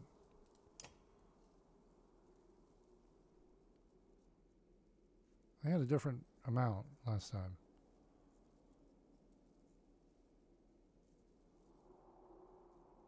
Okay, whatever. All right. Don't crash, don't crash, don't crash. Okay. So we got the stairs. Stairs as it is. Fatigue draws you into a stupor. Feels weird to be doing nothing, Aleo says, breaking the silence. Spirits are low. Maybe this would be a good chance to see how everyone's holding up. You consider it. Oh, okay. That looks like Ubin and Zephyr? Yes, Zephyr. Zephyr is overseeing the menders, looking just as drained, if not more. She calls you by name. I've heard more about you since coming to Arborang. It seems like these people owe you a great deal. We say, I didn't do it on my own. Close enough, though. I wish I had supported you better at the gates. And I also heard you traveled with the Varl named Ingvar. That seemed like quite a coincidence at first. We consider what to say. How did you discover the light spell? Not easily. Things went bad at Manahar, and I was the only one left in the aftermath. I spent days trying anything I could against the darkness. I nearly gave up, but what Juno and Ivan must have done, nobody thought it was possible. When you became a Valka, are you all forced to take an oath to be as vague and mysterious as possible? I'm sorry. It would be hard to believe if I told you. Try me.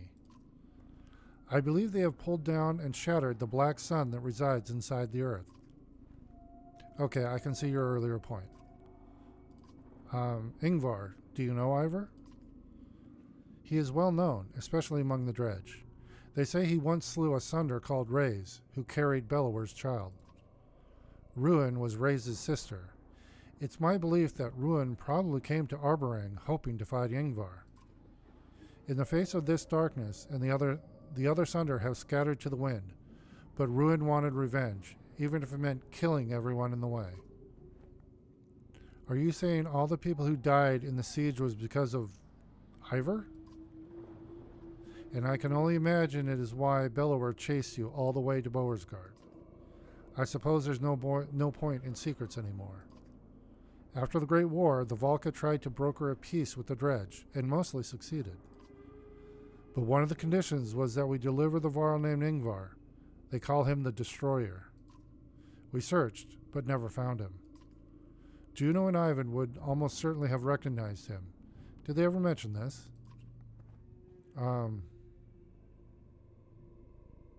I don't recall.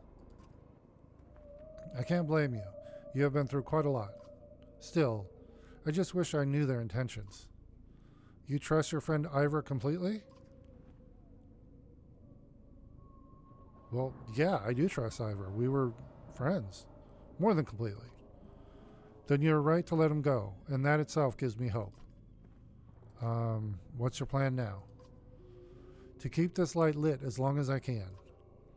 In the early days, the Valka had nearly godlike powers. They spent generations obsessed with immortality. It has become diluted over time, of course. Did you know that the Valka raised the black rock plateau we're standing on? Pulled straight out of the earth. The unnaturally dark rock is the same material Dredd used to make their armor, believe it or not. That was long before I was born. Me, I've learned a few tricks, but all I can do now is share the same blind hope that if I could just hold out. Well, maybe this will be of more use to you than me. The Valka retrieves an item from the folds of her cloak and hands it to you. Oh. How long do you think we have left? Not long now.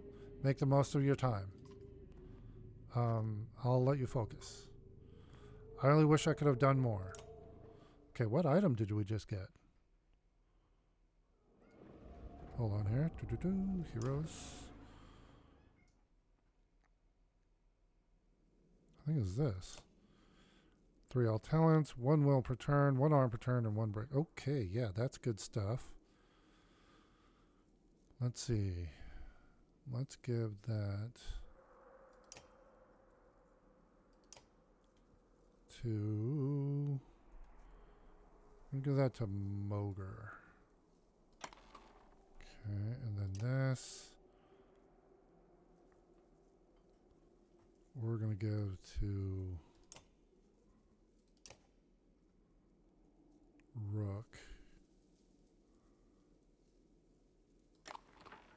Okay, this we're not giving to anybody because that negative I don't like. Okay, this one, all talents 1 will resist. 1 will. Actually, this one's going to go to Canary. And then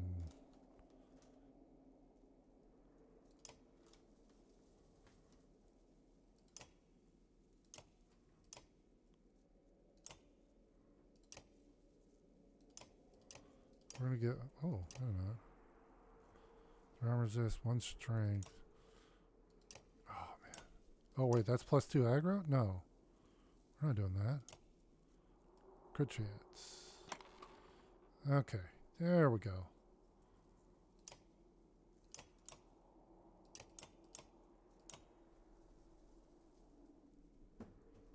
Okay.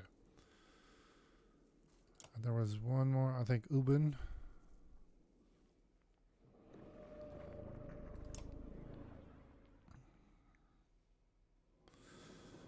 The Scrivener is... My cat is playing behind my computer. The Scrivener is scratching diligently at his papers. He looks up. Hello, Hunter. Found yourself a little patch of quiet? And don't know what to do with yourself? Something like that. The eye of the storm, as the poets say. You start predicting the weather when you've been around long enough. Or maybe you just talk about it more. The old Vorl stopped scratching notes to talk. Ever seen anything like this before in your many years? You know, I've heard mankind take being called old as an insult, but I never knew why. Now let me think. Well, the fall of Skyrimmerstead was something to behold. Half a city sinking into the Silverstone. And Golfheim was even bigger. But something like this? No, it was not. Funny how our memories measure worth, isn't it? I remember my companion Gunnulf telling me I look like an eggplant better than I recall a city sinking beneath the waves. That's why I like to write these things down. What have you been writing in your book? Stories mostly, but not like the Menders and Scalds, no. The Menders write about what's in the past, and the Scalds stretch fantasies about what happened. The historical writings are mostly useless, if you ask me. Even a perfect record is only as good as the man reading it, and most of us aren't that good. You mean we remember things the way that suits us best?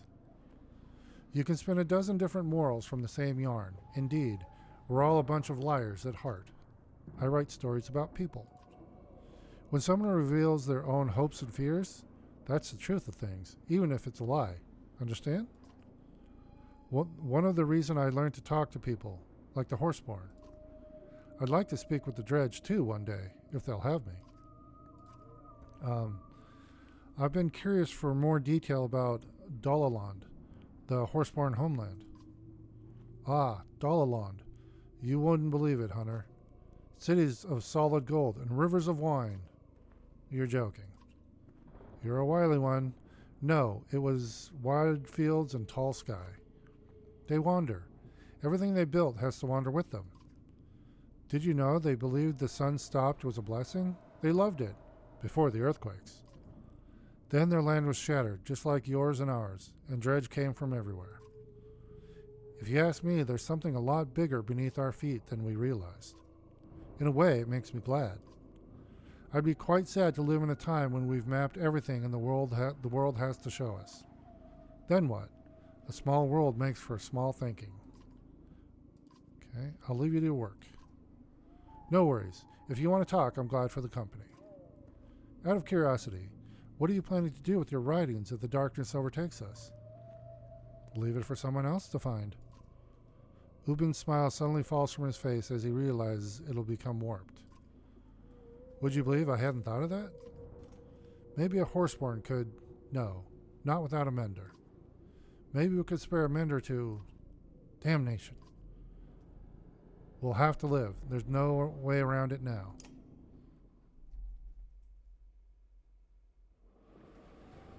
Oh, tower. That's what's going on in the tower. The Warped have not been able to scale the Black Wall since coming here a day ago. Many want to take full advantage of the respite. Others call it folly. Keeping a full watch now means forcing fatigued and wounded survivors to take turns. Some haven't slept in days. I'm going to say the strong protect the weak. Let volunteers take watch. Unfair, some say. Life's unfair, reply others. Stress is starting to seep into every decision. Nobody comes away happy, but enough capable men and women volunteer, and the dreaming face of a sleeping child convinces you it was the right decision. Okay, nobody died. Basement? A woman comes out to you quietly in confidence. Saw a whole bunch of the fools, she confides. Drunk as boiled owls, laughing it up down there. Some of the men have snuck downstairs to take advantage of the dwindling mead. Join us, Hunter, they chortle when you look for yourself. Can't take it with you. Maybe they have a point. On the other hand, these supplies could be stretched out for days. Before you can pass judgment, a scraping and rumbling grows until it shakes the empty cups scattered around the floor. Flagstones burst and the warp claw their way from underneath. Terror drags the sluggards to their feet. This must be what the warped have been up to this whole time.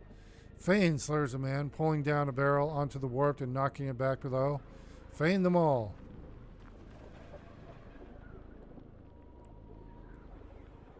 Jeez. Okay, the supplies, we're not going to wait. Use the barrels to help repel the warped. Rouse the drunks to stand their ground and fight. If they're drunk, they're not going to be much use. I'm going to say use the barrels to help repel the warped. Following their lead, you kick a barrel into the nearest warped. It plummets back into the pit it had dug. Drive them back, you shout. More warped drag themselves up into the basement. An eternity later, backup comes clomping down the stairs. What took so long, you shout? It's not just here, Alea reports. They're coming up all over the plateau. Amongst the warped dredge rises the twisted wreckage of what must be a sunder. Just its presence makes your skin crawl and your instincts scream. Flee, but where? Send them back into the dirt, you shout in spite of yourself. All right, here we go. Okay, we're keeping the same team.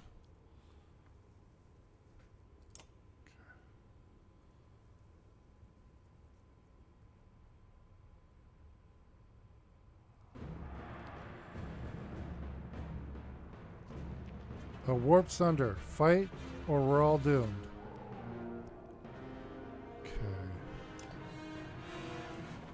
Okay. I'm assuming that's this guy. Alright, yeah.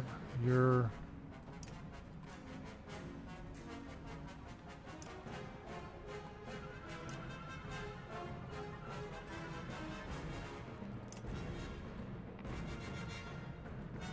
Okay, let's go with that.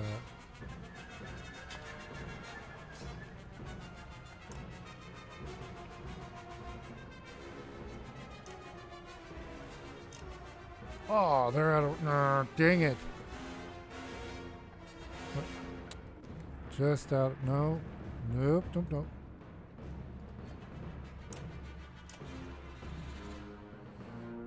Oh.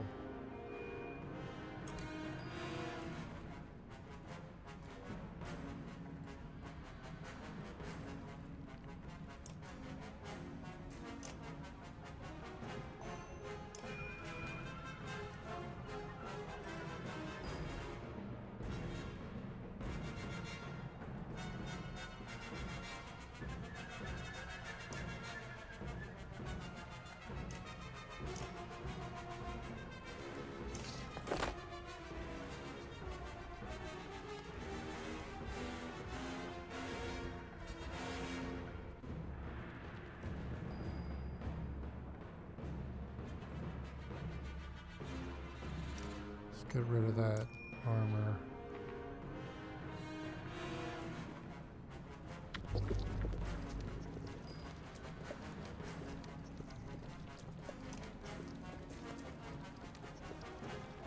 And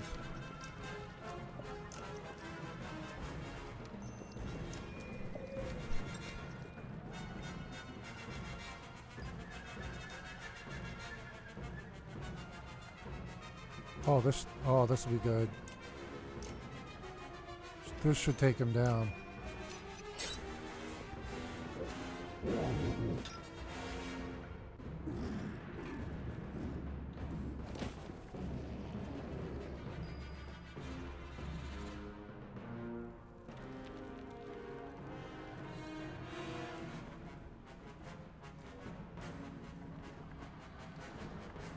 What the heck? Why?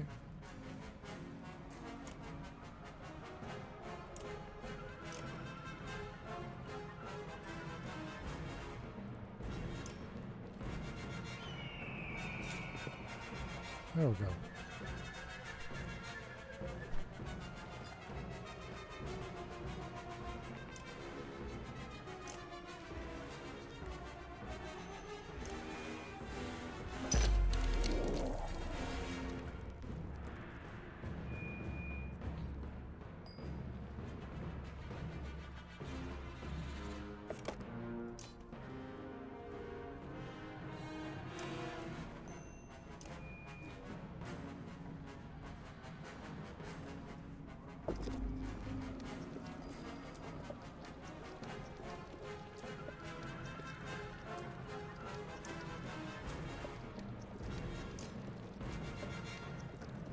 Wait.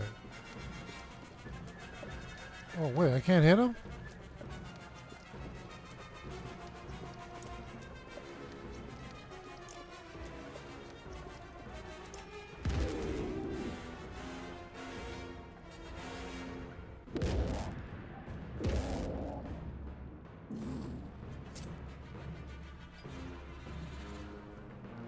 Who is it?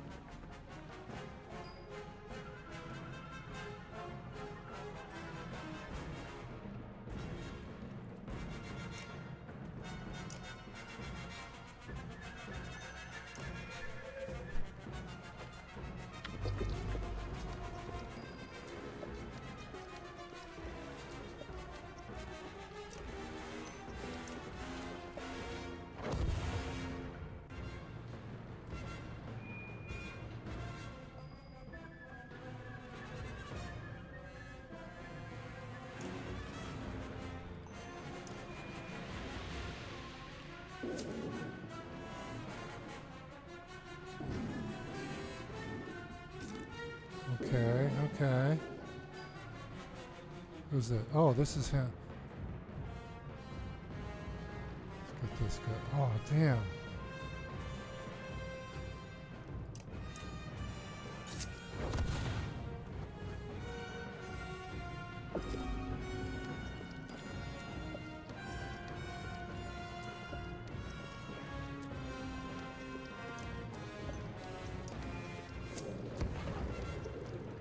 One left.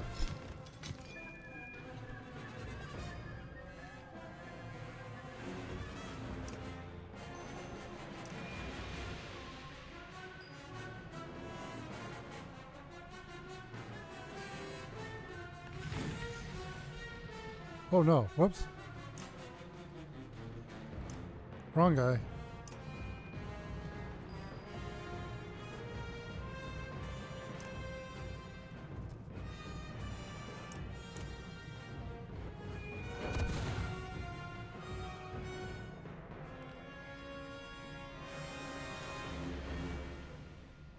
Okay. I don't think we got any level ups there.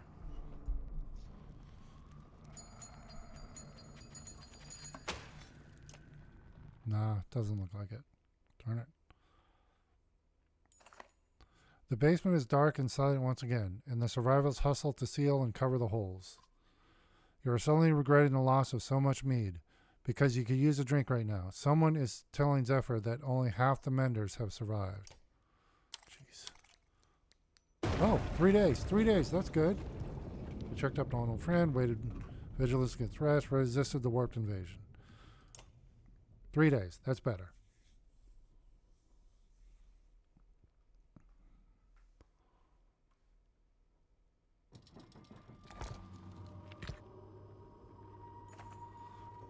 This time, the shifting shadows in the corners of your eyes are real, ahead and behind. The others have noticed and are quietly pulling blades, flickering like a school of fish as you press together.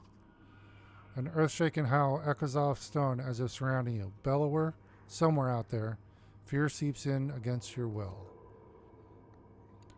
There are warped everywhere, ahead, clustered together to slow your progress, and more dot the horizon. We're so close, says Volgard, and you know his frustration.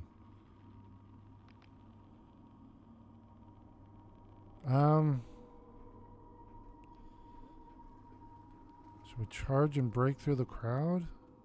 Yeah, we gotta get going.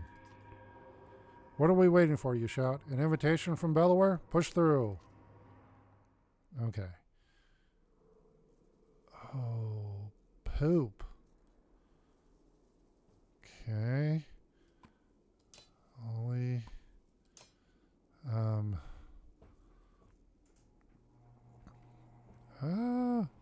Okay. Oh, none of these guys are ready to level up either.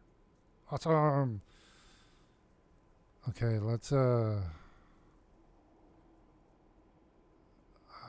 I guess. Wait, what is Juno? Confuse. Yeah. We'll do Ivan. Okay.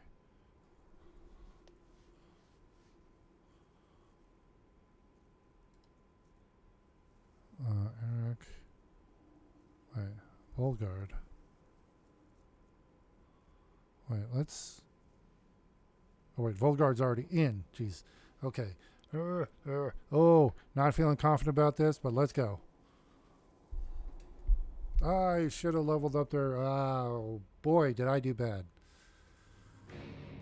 Okay. Okay.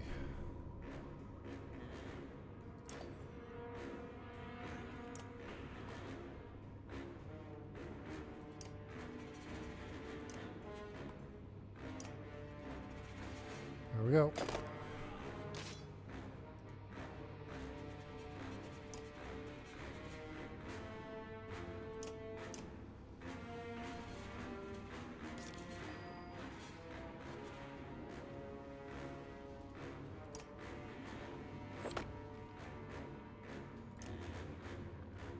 Shit.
Damn it.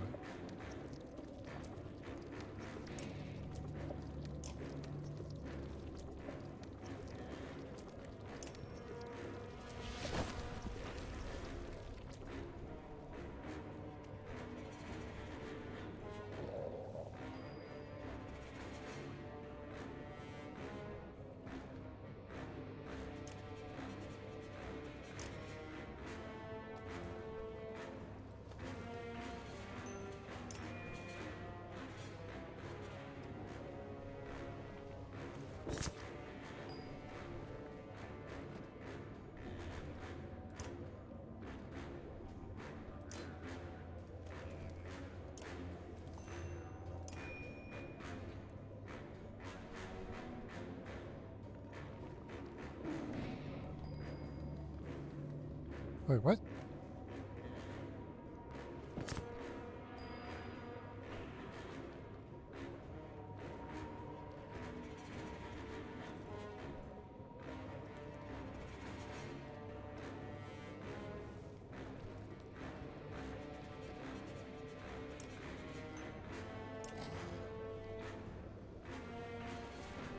Oh, that's why. Damn it.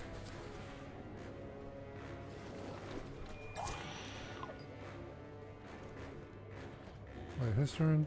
Oh, it's Ole.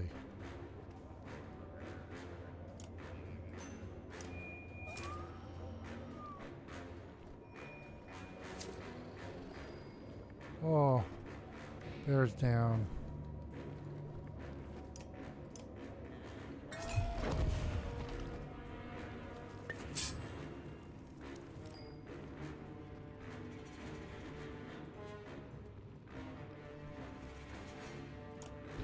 Damn it.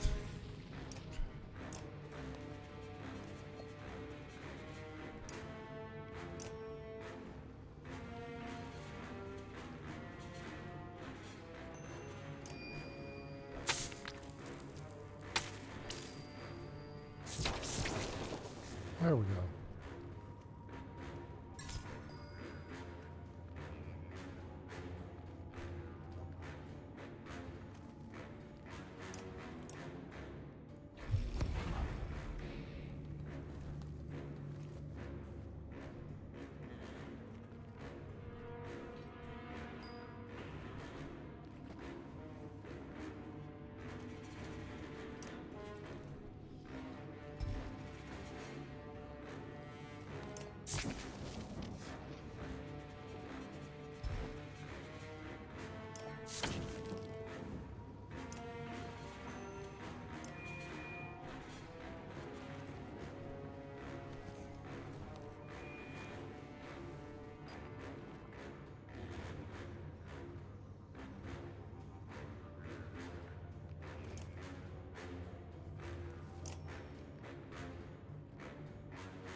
Damn it.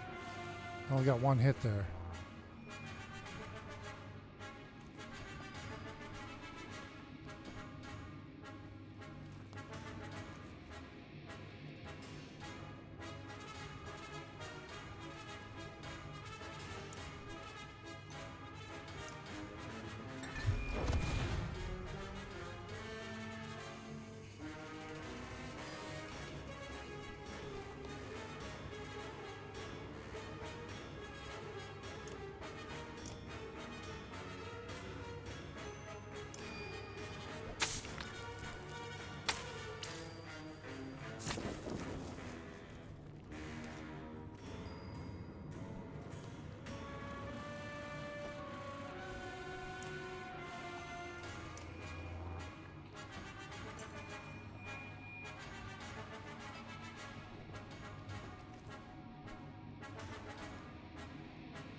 Good job, Ollie.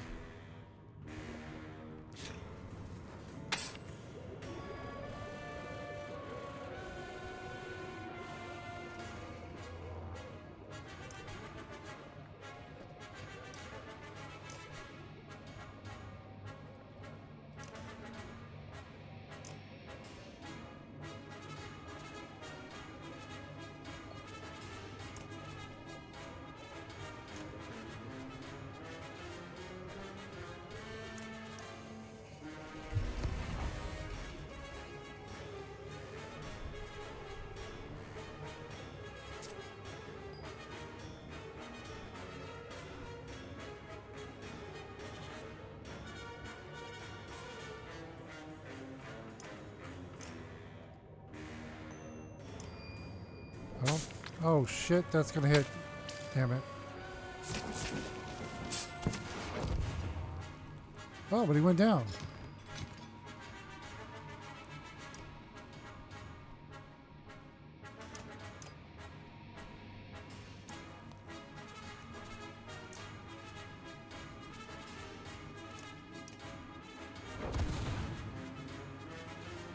Okay. That's good. We did it.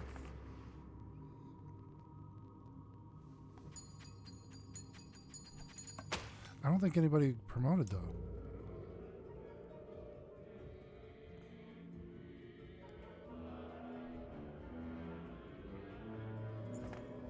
The warped are becoming more relentless. He's still out there, you say, unnerved that something as massive as Bellower can slip secretly through the darkness. You rub your sore neck as you step quickly over warped bodies. Keep your eyes open. I don't think we're not going to make it in time. Complaints of aching feet and sore back somehow takes your mind to Alfred. Or maybe you sense something from the corner of the eyes. The tall frame of Avaro bobs from within an approaching light bubble, and the caravan is eager for details. You should have seen Krumer, Sigborn says in disbelief. We're not out of this yet, but he bought it some time, and he paid for it. Fuck. You remind the others not to waste this opportunity, and their pace quickens. We just lost Sigborn. Fire! Warped dredge bodies ornament this hill like crenellations, some sitting or slumped, all dead. What happened here? Grunts Valgard, pushing one over with his foot. Hundreds can be seen from the hilltop, and they look suspiciously arranged. This wasn't a battle, Valgard continues, noting the same. Juno and Ivan have nothing to add. Wait, what if this is a warning of some kind? For something ahead, suggests Ditch. I'm going to inspect the dredge briefly for clues.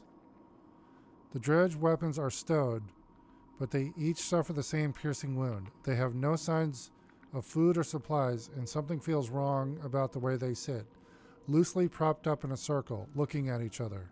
It suddenly dawns on you. Mass suicide. These dredge appear to have ended each other before the darkness reached them, rather than be twisted alive. It leaves a pit in your stomach, to wonder if the survivors in Arborang might do the same. The caravan leaves the macabre scene behind. Oh shit, that took time. The white tower that looked like a toothpick when I first saw it, now soars above our heads, dwarfing any structure made by kings or Wow. This is where our troubles began. And with luck, where they will end. Did we make it?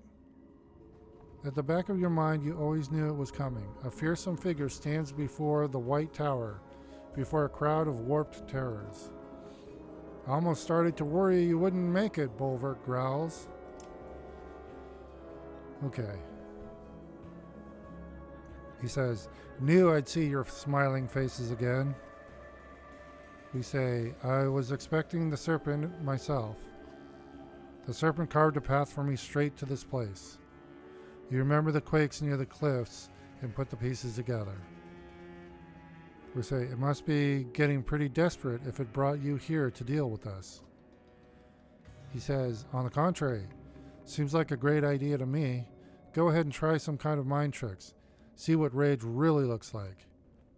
Juno says, this is the last chance for reason, Bulwark. Your ravens can survive this. He says, they're not mine anymore, witch. You know, I saw this place in my dreams. So this is where the Valka did all their dirty deeds. Stole your powers. Never thought I'd end up taking the Dredge's side.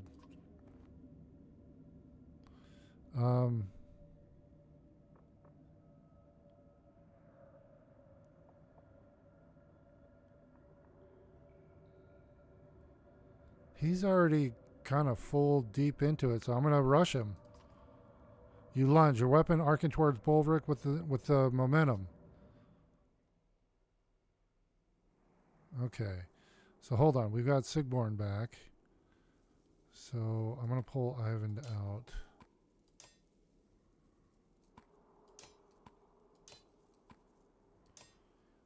Alright, and nobody's leveled up. Okay, he's full there. He doesn't have that yet. Velguard.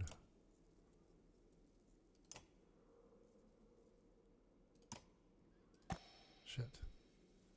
I've got 64 renown, but I can't spend it. Sigborn has one. Okay, I think. Castaway. Wait, where's Castaway? Okay, he's got it. Okay. Oh, here we go. I'm not ready for battle, but we're going to do it anyway.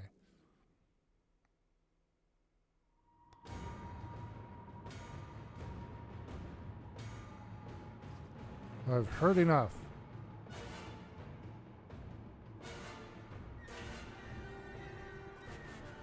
Stay out of my way, Ivor.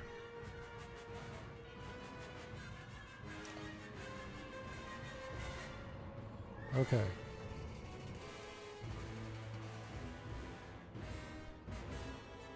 Let's see. Honestly, yeah, we're good. Let's do it.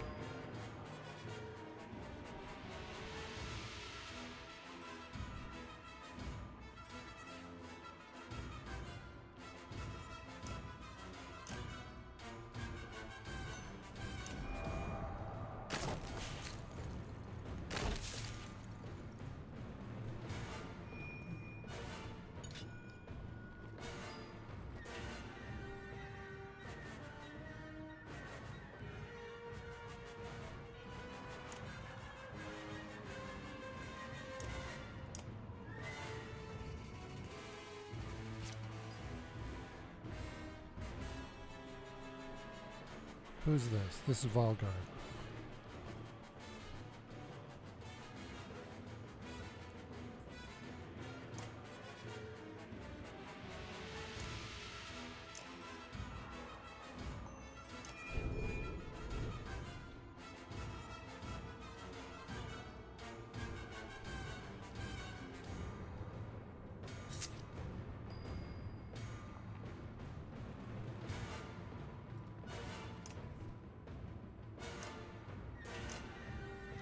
There.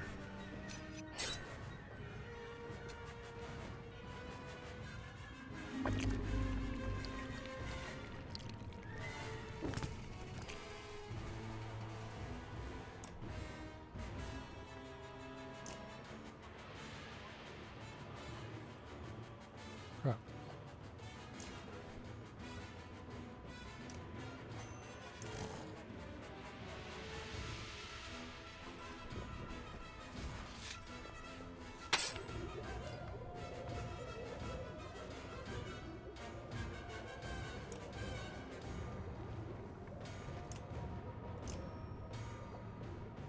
What? Oh, I'm too close for it. Crap. Alright, here, just...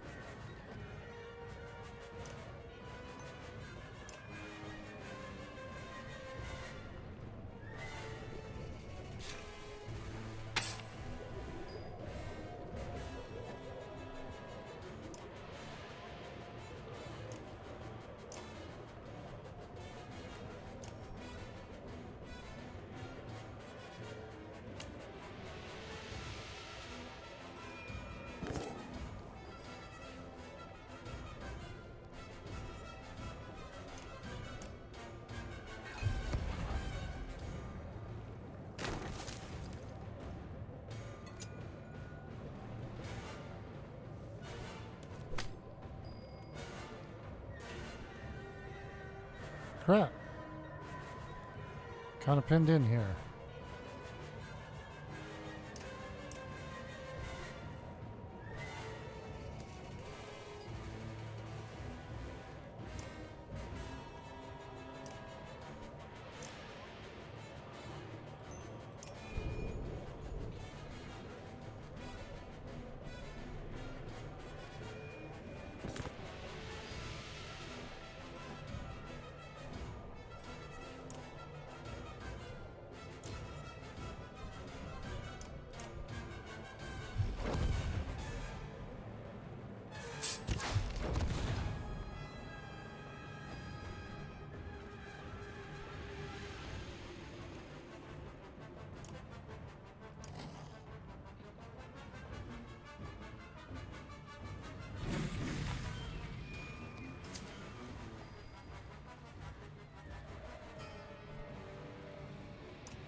Okay.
Damn it.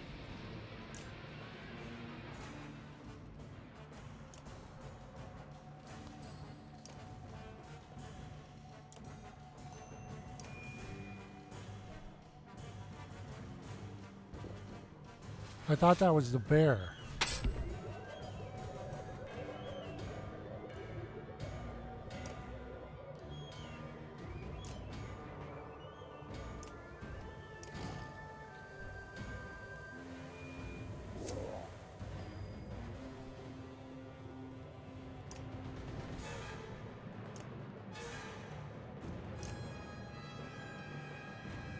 Oh crap, I did it again.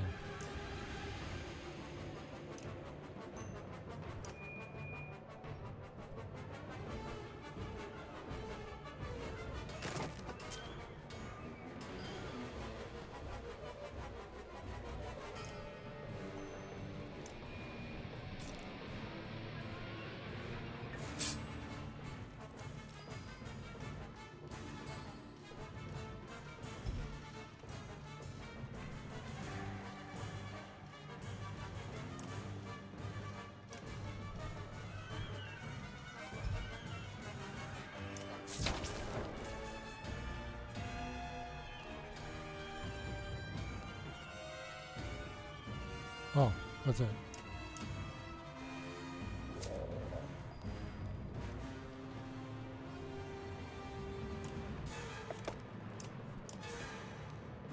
Oh, he's down. Oh no, he's not.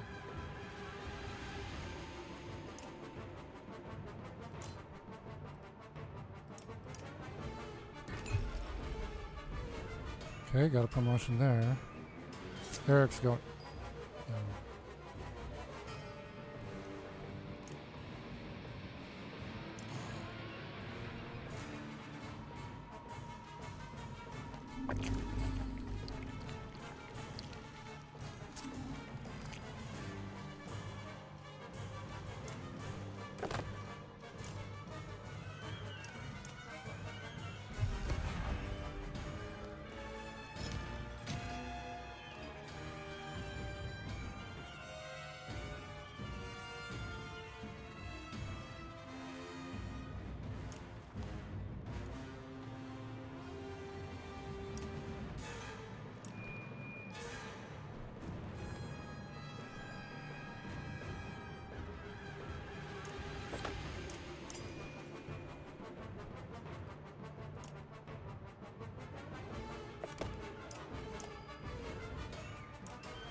Alright. Dude, we defeated Bulwark.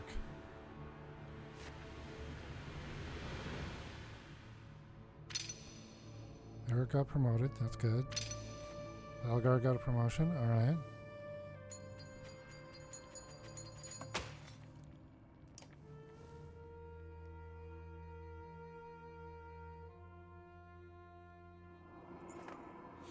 You glance up. The White Tower is much taller than you imagined.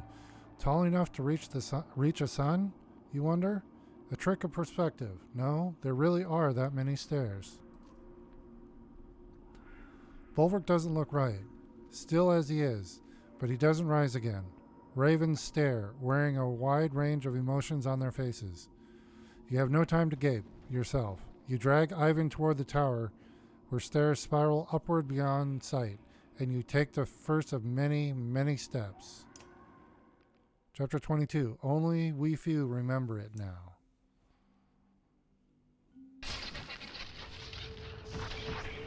Okay, I guess we made it.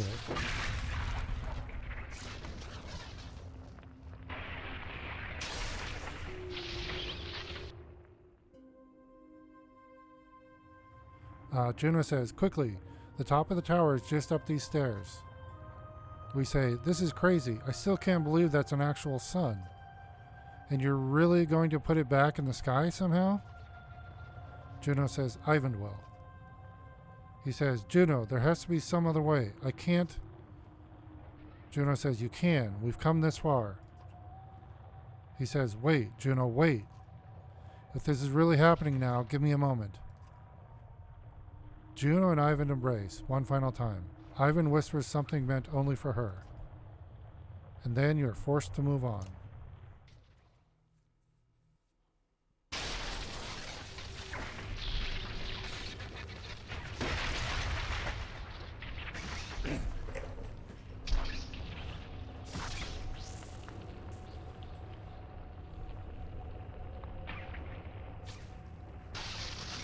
The world lives or dies here. This is it.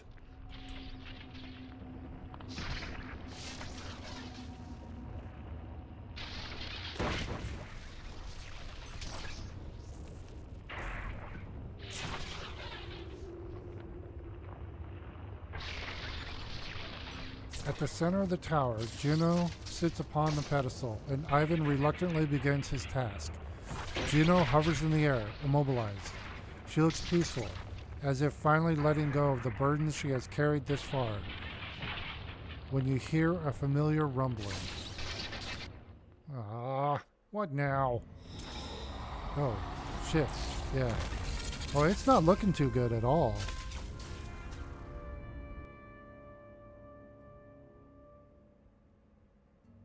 It's like a zombie serpent.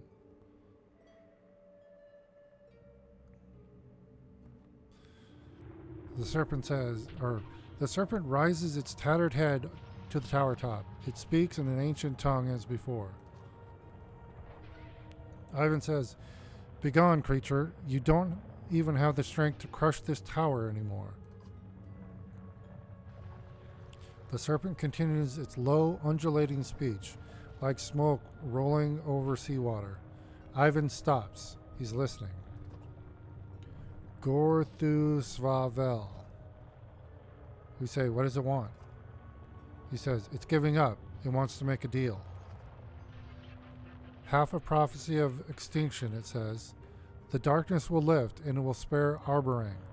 It consumes only half the world. We say, half the world? In exchange for what? Ivan says, Juno's energy. If I release it to the serpent, Juno will be gone, but she won't suffer. You can tell Ivan is seriously considering it.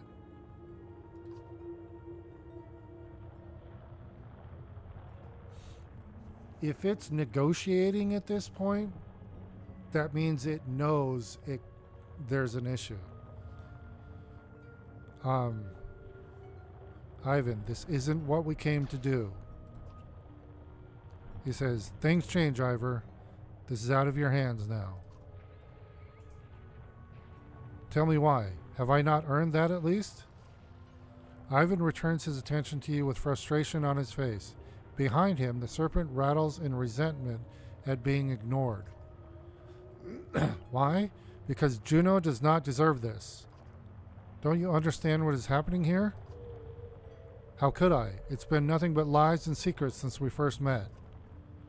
What choice did we have? Try to imagine if I told you the truth was when we met.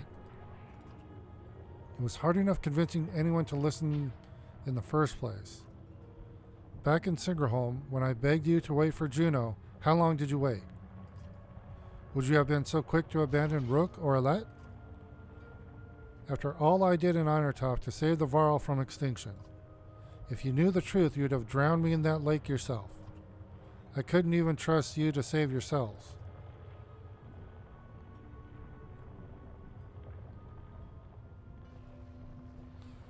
We waited because we trusted you. True enough, but only until you had to consider your own discomfort. What's the point of this, Ivor? So brothers and clansmen can keep killing each other over petty disputes? So Varl and Dredge can go on destroying each other over ancient history? Even after we realized the Dredge were only fleeing the darkness, same as the rest of us. Even after discovering a Dredge child dying in the snow, an infant, everyone was ready to slaughter it like a pig.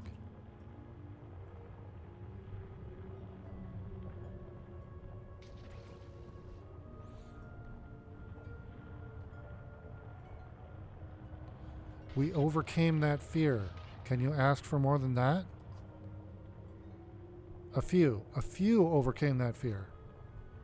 Is this what you really want to argue right now? Look, you've made good points, but try to put yourself in my position. Asked to weigh the fate of the world against their loved ones, would anyone choose the world? The serpent slithers anxiously. It's not accustomed to being ignored, but Ivan seems determined to get this off his chest. And we both know how this world really is. Remember Dengler's Godstone?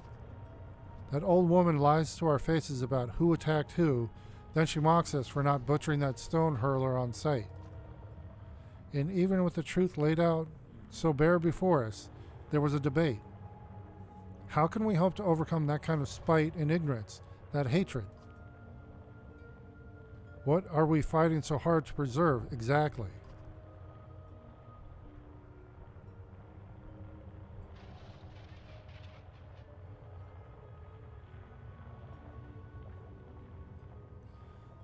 Interesting.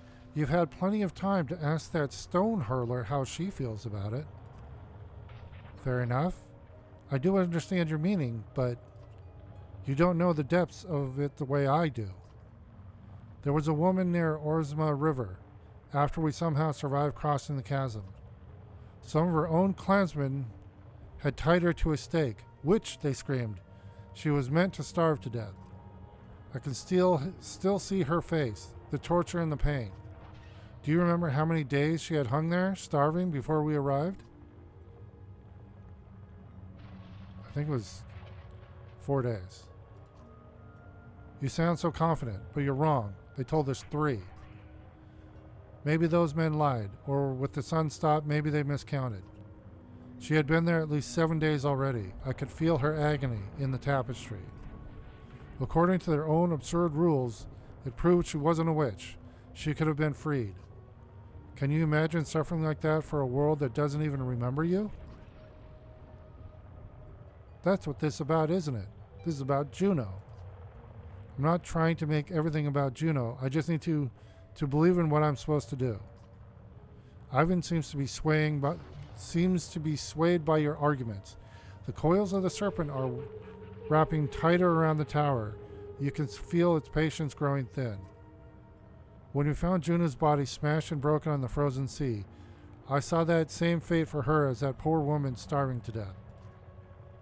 Suffering alone, forgotten. Everyone else was so quick to give up on her. I'm grateful that you did not, but that's what you're asking me to do now. I must sound pathetic. I realize it has been hard to sympathize. But maybe you, of all people, you can, Ivor. When you stood against Belor on the bridge at Einertoft, I finally recognized you. I knew what you had done to Reyes and his child. He followed us both to Beauregard to finish the job. What would you give to have Alette back? Don't make Juno suffer even a worse fate. Please, Ivor. Trust me to find a solution. Ivan turns back to the serpent, his body radiating immense power as he speaks to it again. Alfred gives you a severe look as if to say, he lies. You recall her plan to complete the ritual in place of Ivan. Oh, shit. If you're going to do something, it has to be now.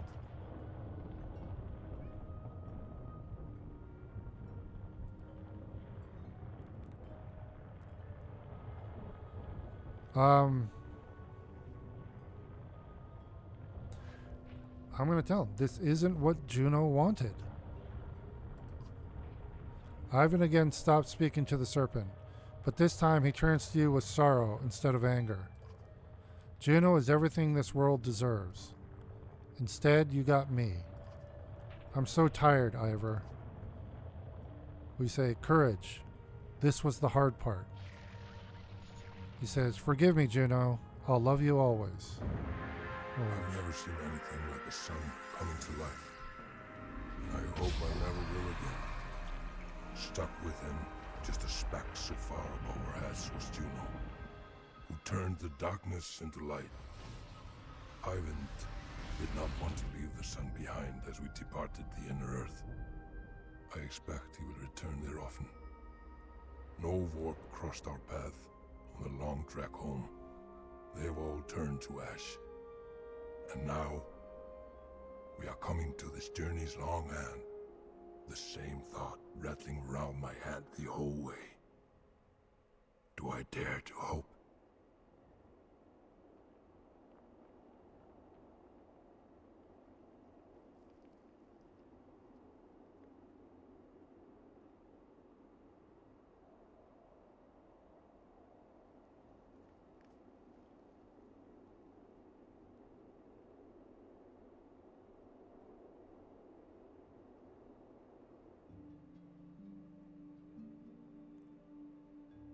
Oh. Okay, apparently I got a little alert that there was a possibility that we wouldn't have been able to talk Ivan down.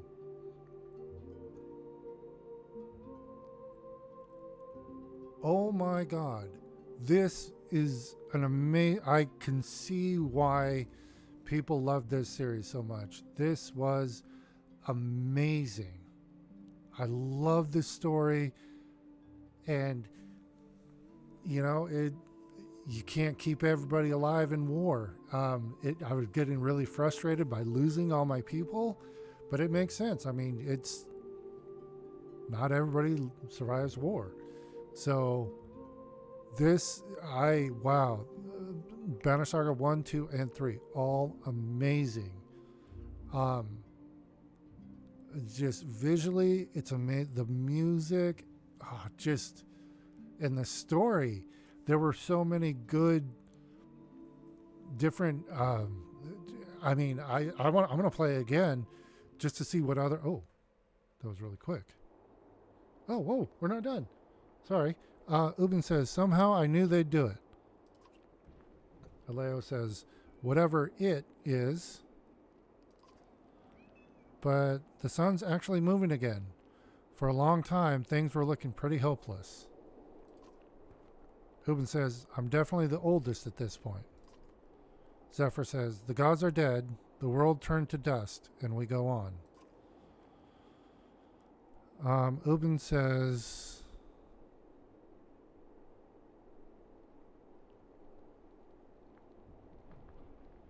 are we all that's left? Zephyr says, I don't think so. Life will return. Grass and green will sprout from the dust. Even though Arborang is gone, I believe there are other survivors. Varl in the north, perhaps huddled around Godstones. South of the darkness, there may still be horseborn fleeing across the fields, or ships of men, or dredge without sunder. And Rook says, so we rebuild. I just wish Alette could be here to see this. Ubin says, I have a feeling she did see it, somehow.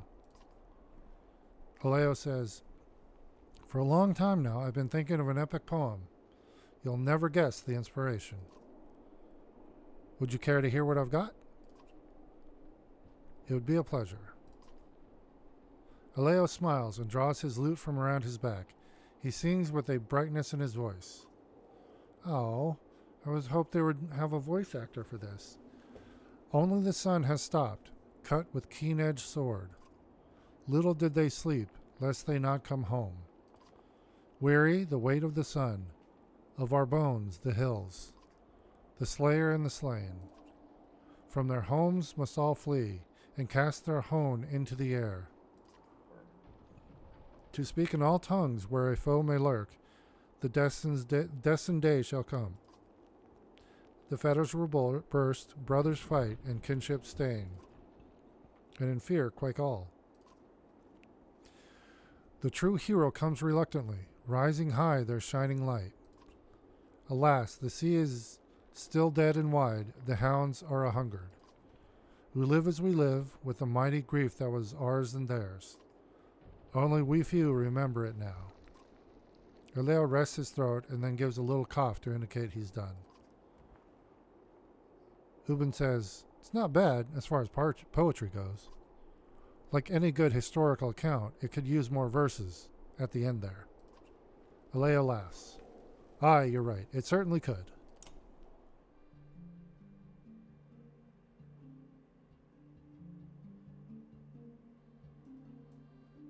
Okay. Let's see here. Oh. Okay.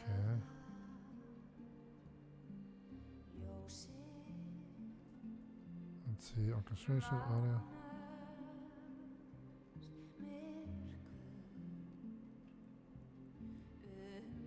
Oh. Oh, wow. These are names I could not pronounce. I'm sorry. I'm not even going to try. But, yeah. So the voice of Ivor, the voice of the Valette, the voice of Aldi and Zephyr, and the voice of Rook. I cannot pronounce those. I'm not even going to try, but there they are. Oops.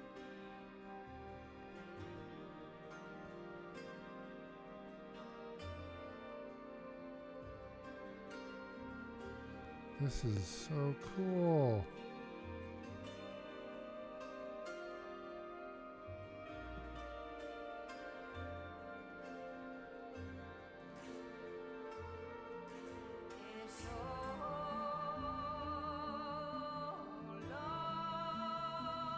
Oh, all the Kickstarters. Oh, that's D's, E's. Okay, we're gonna. Oops.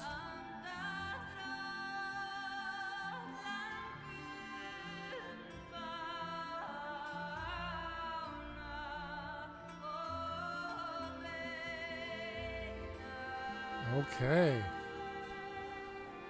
That is the Banner Saga 3. This is an amazing game. Highly recommend it to everybody. I truly, truly enjoyed this game. All three of them.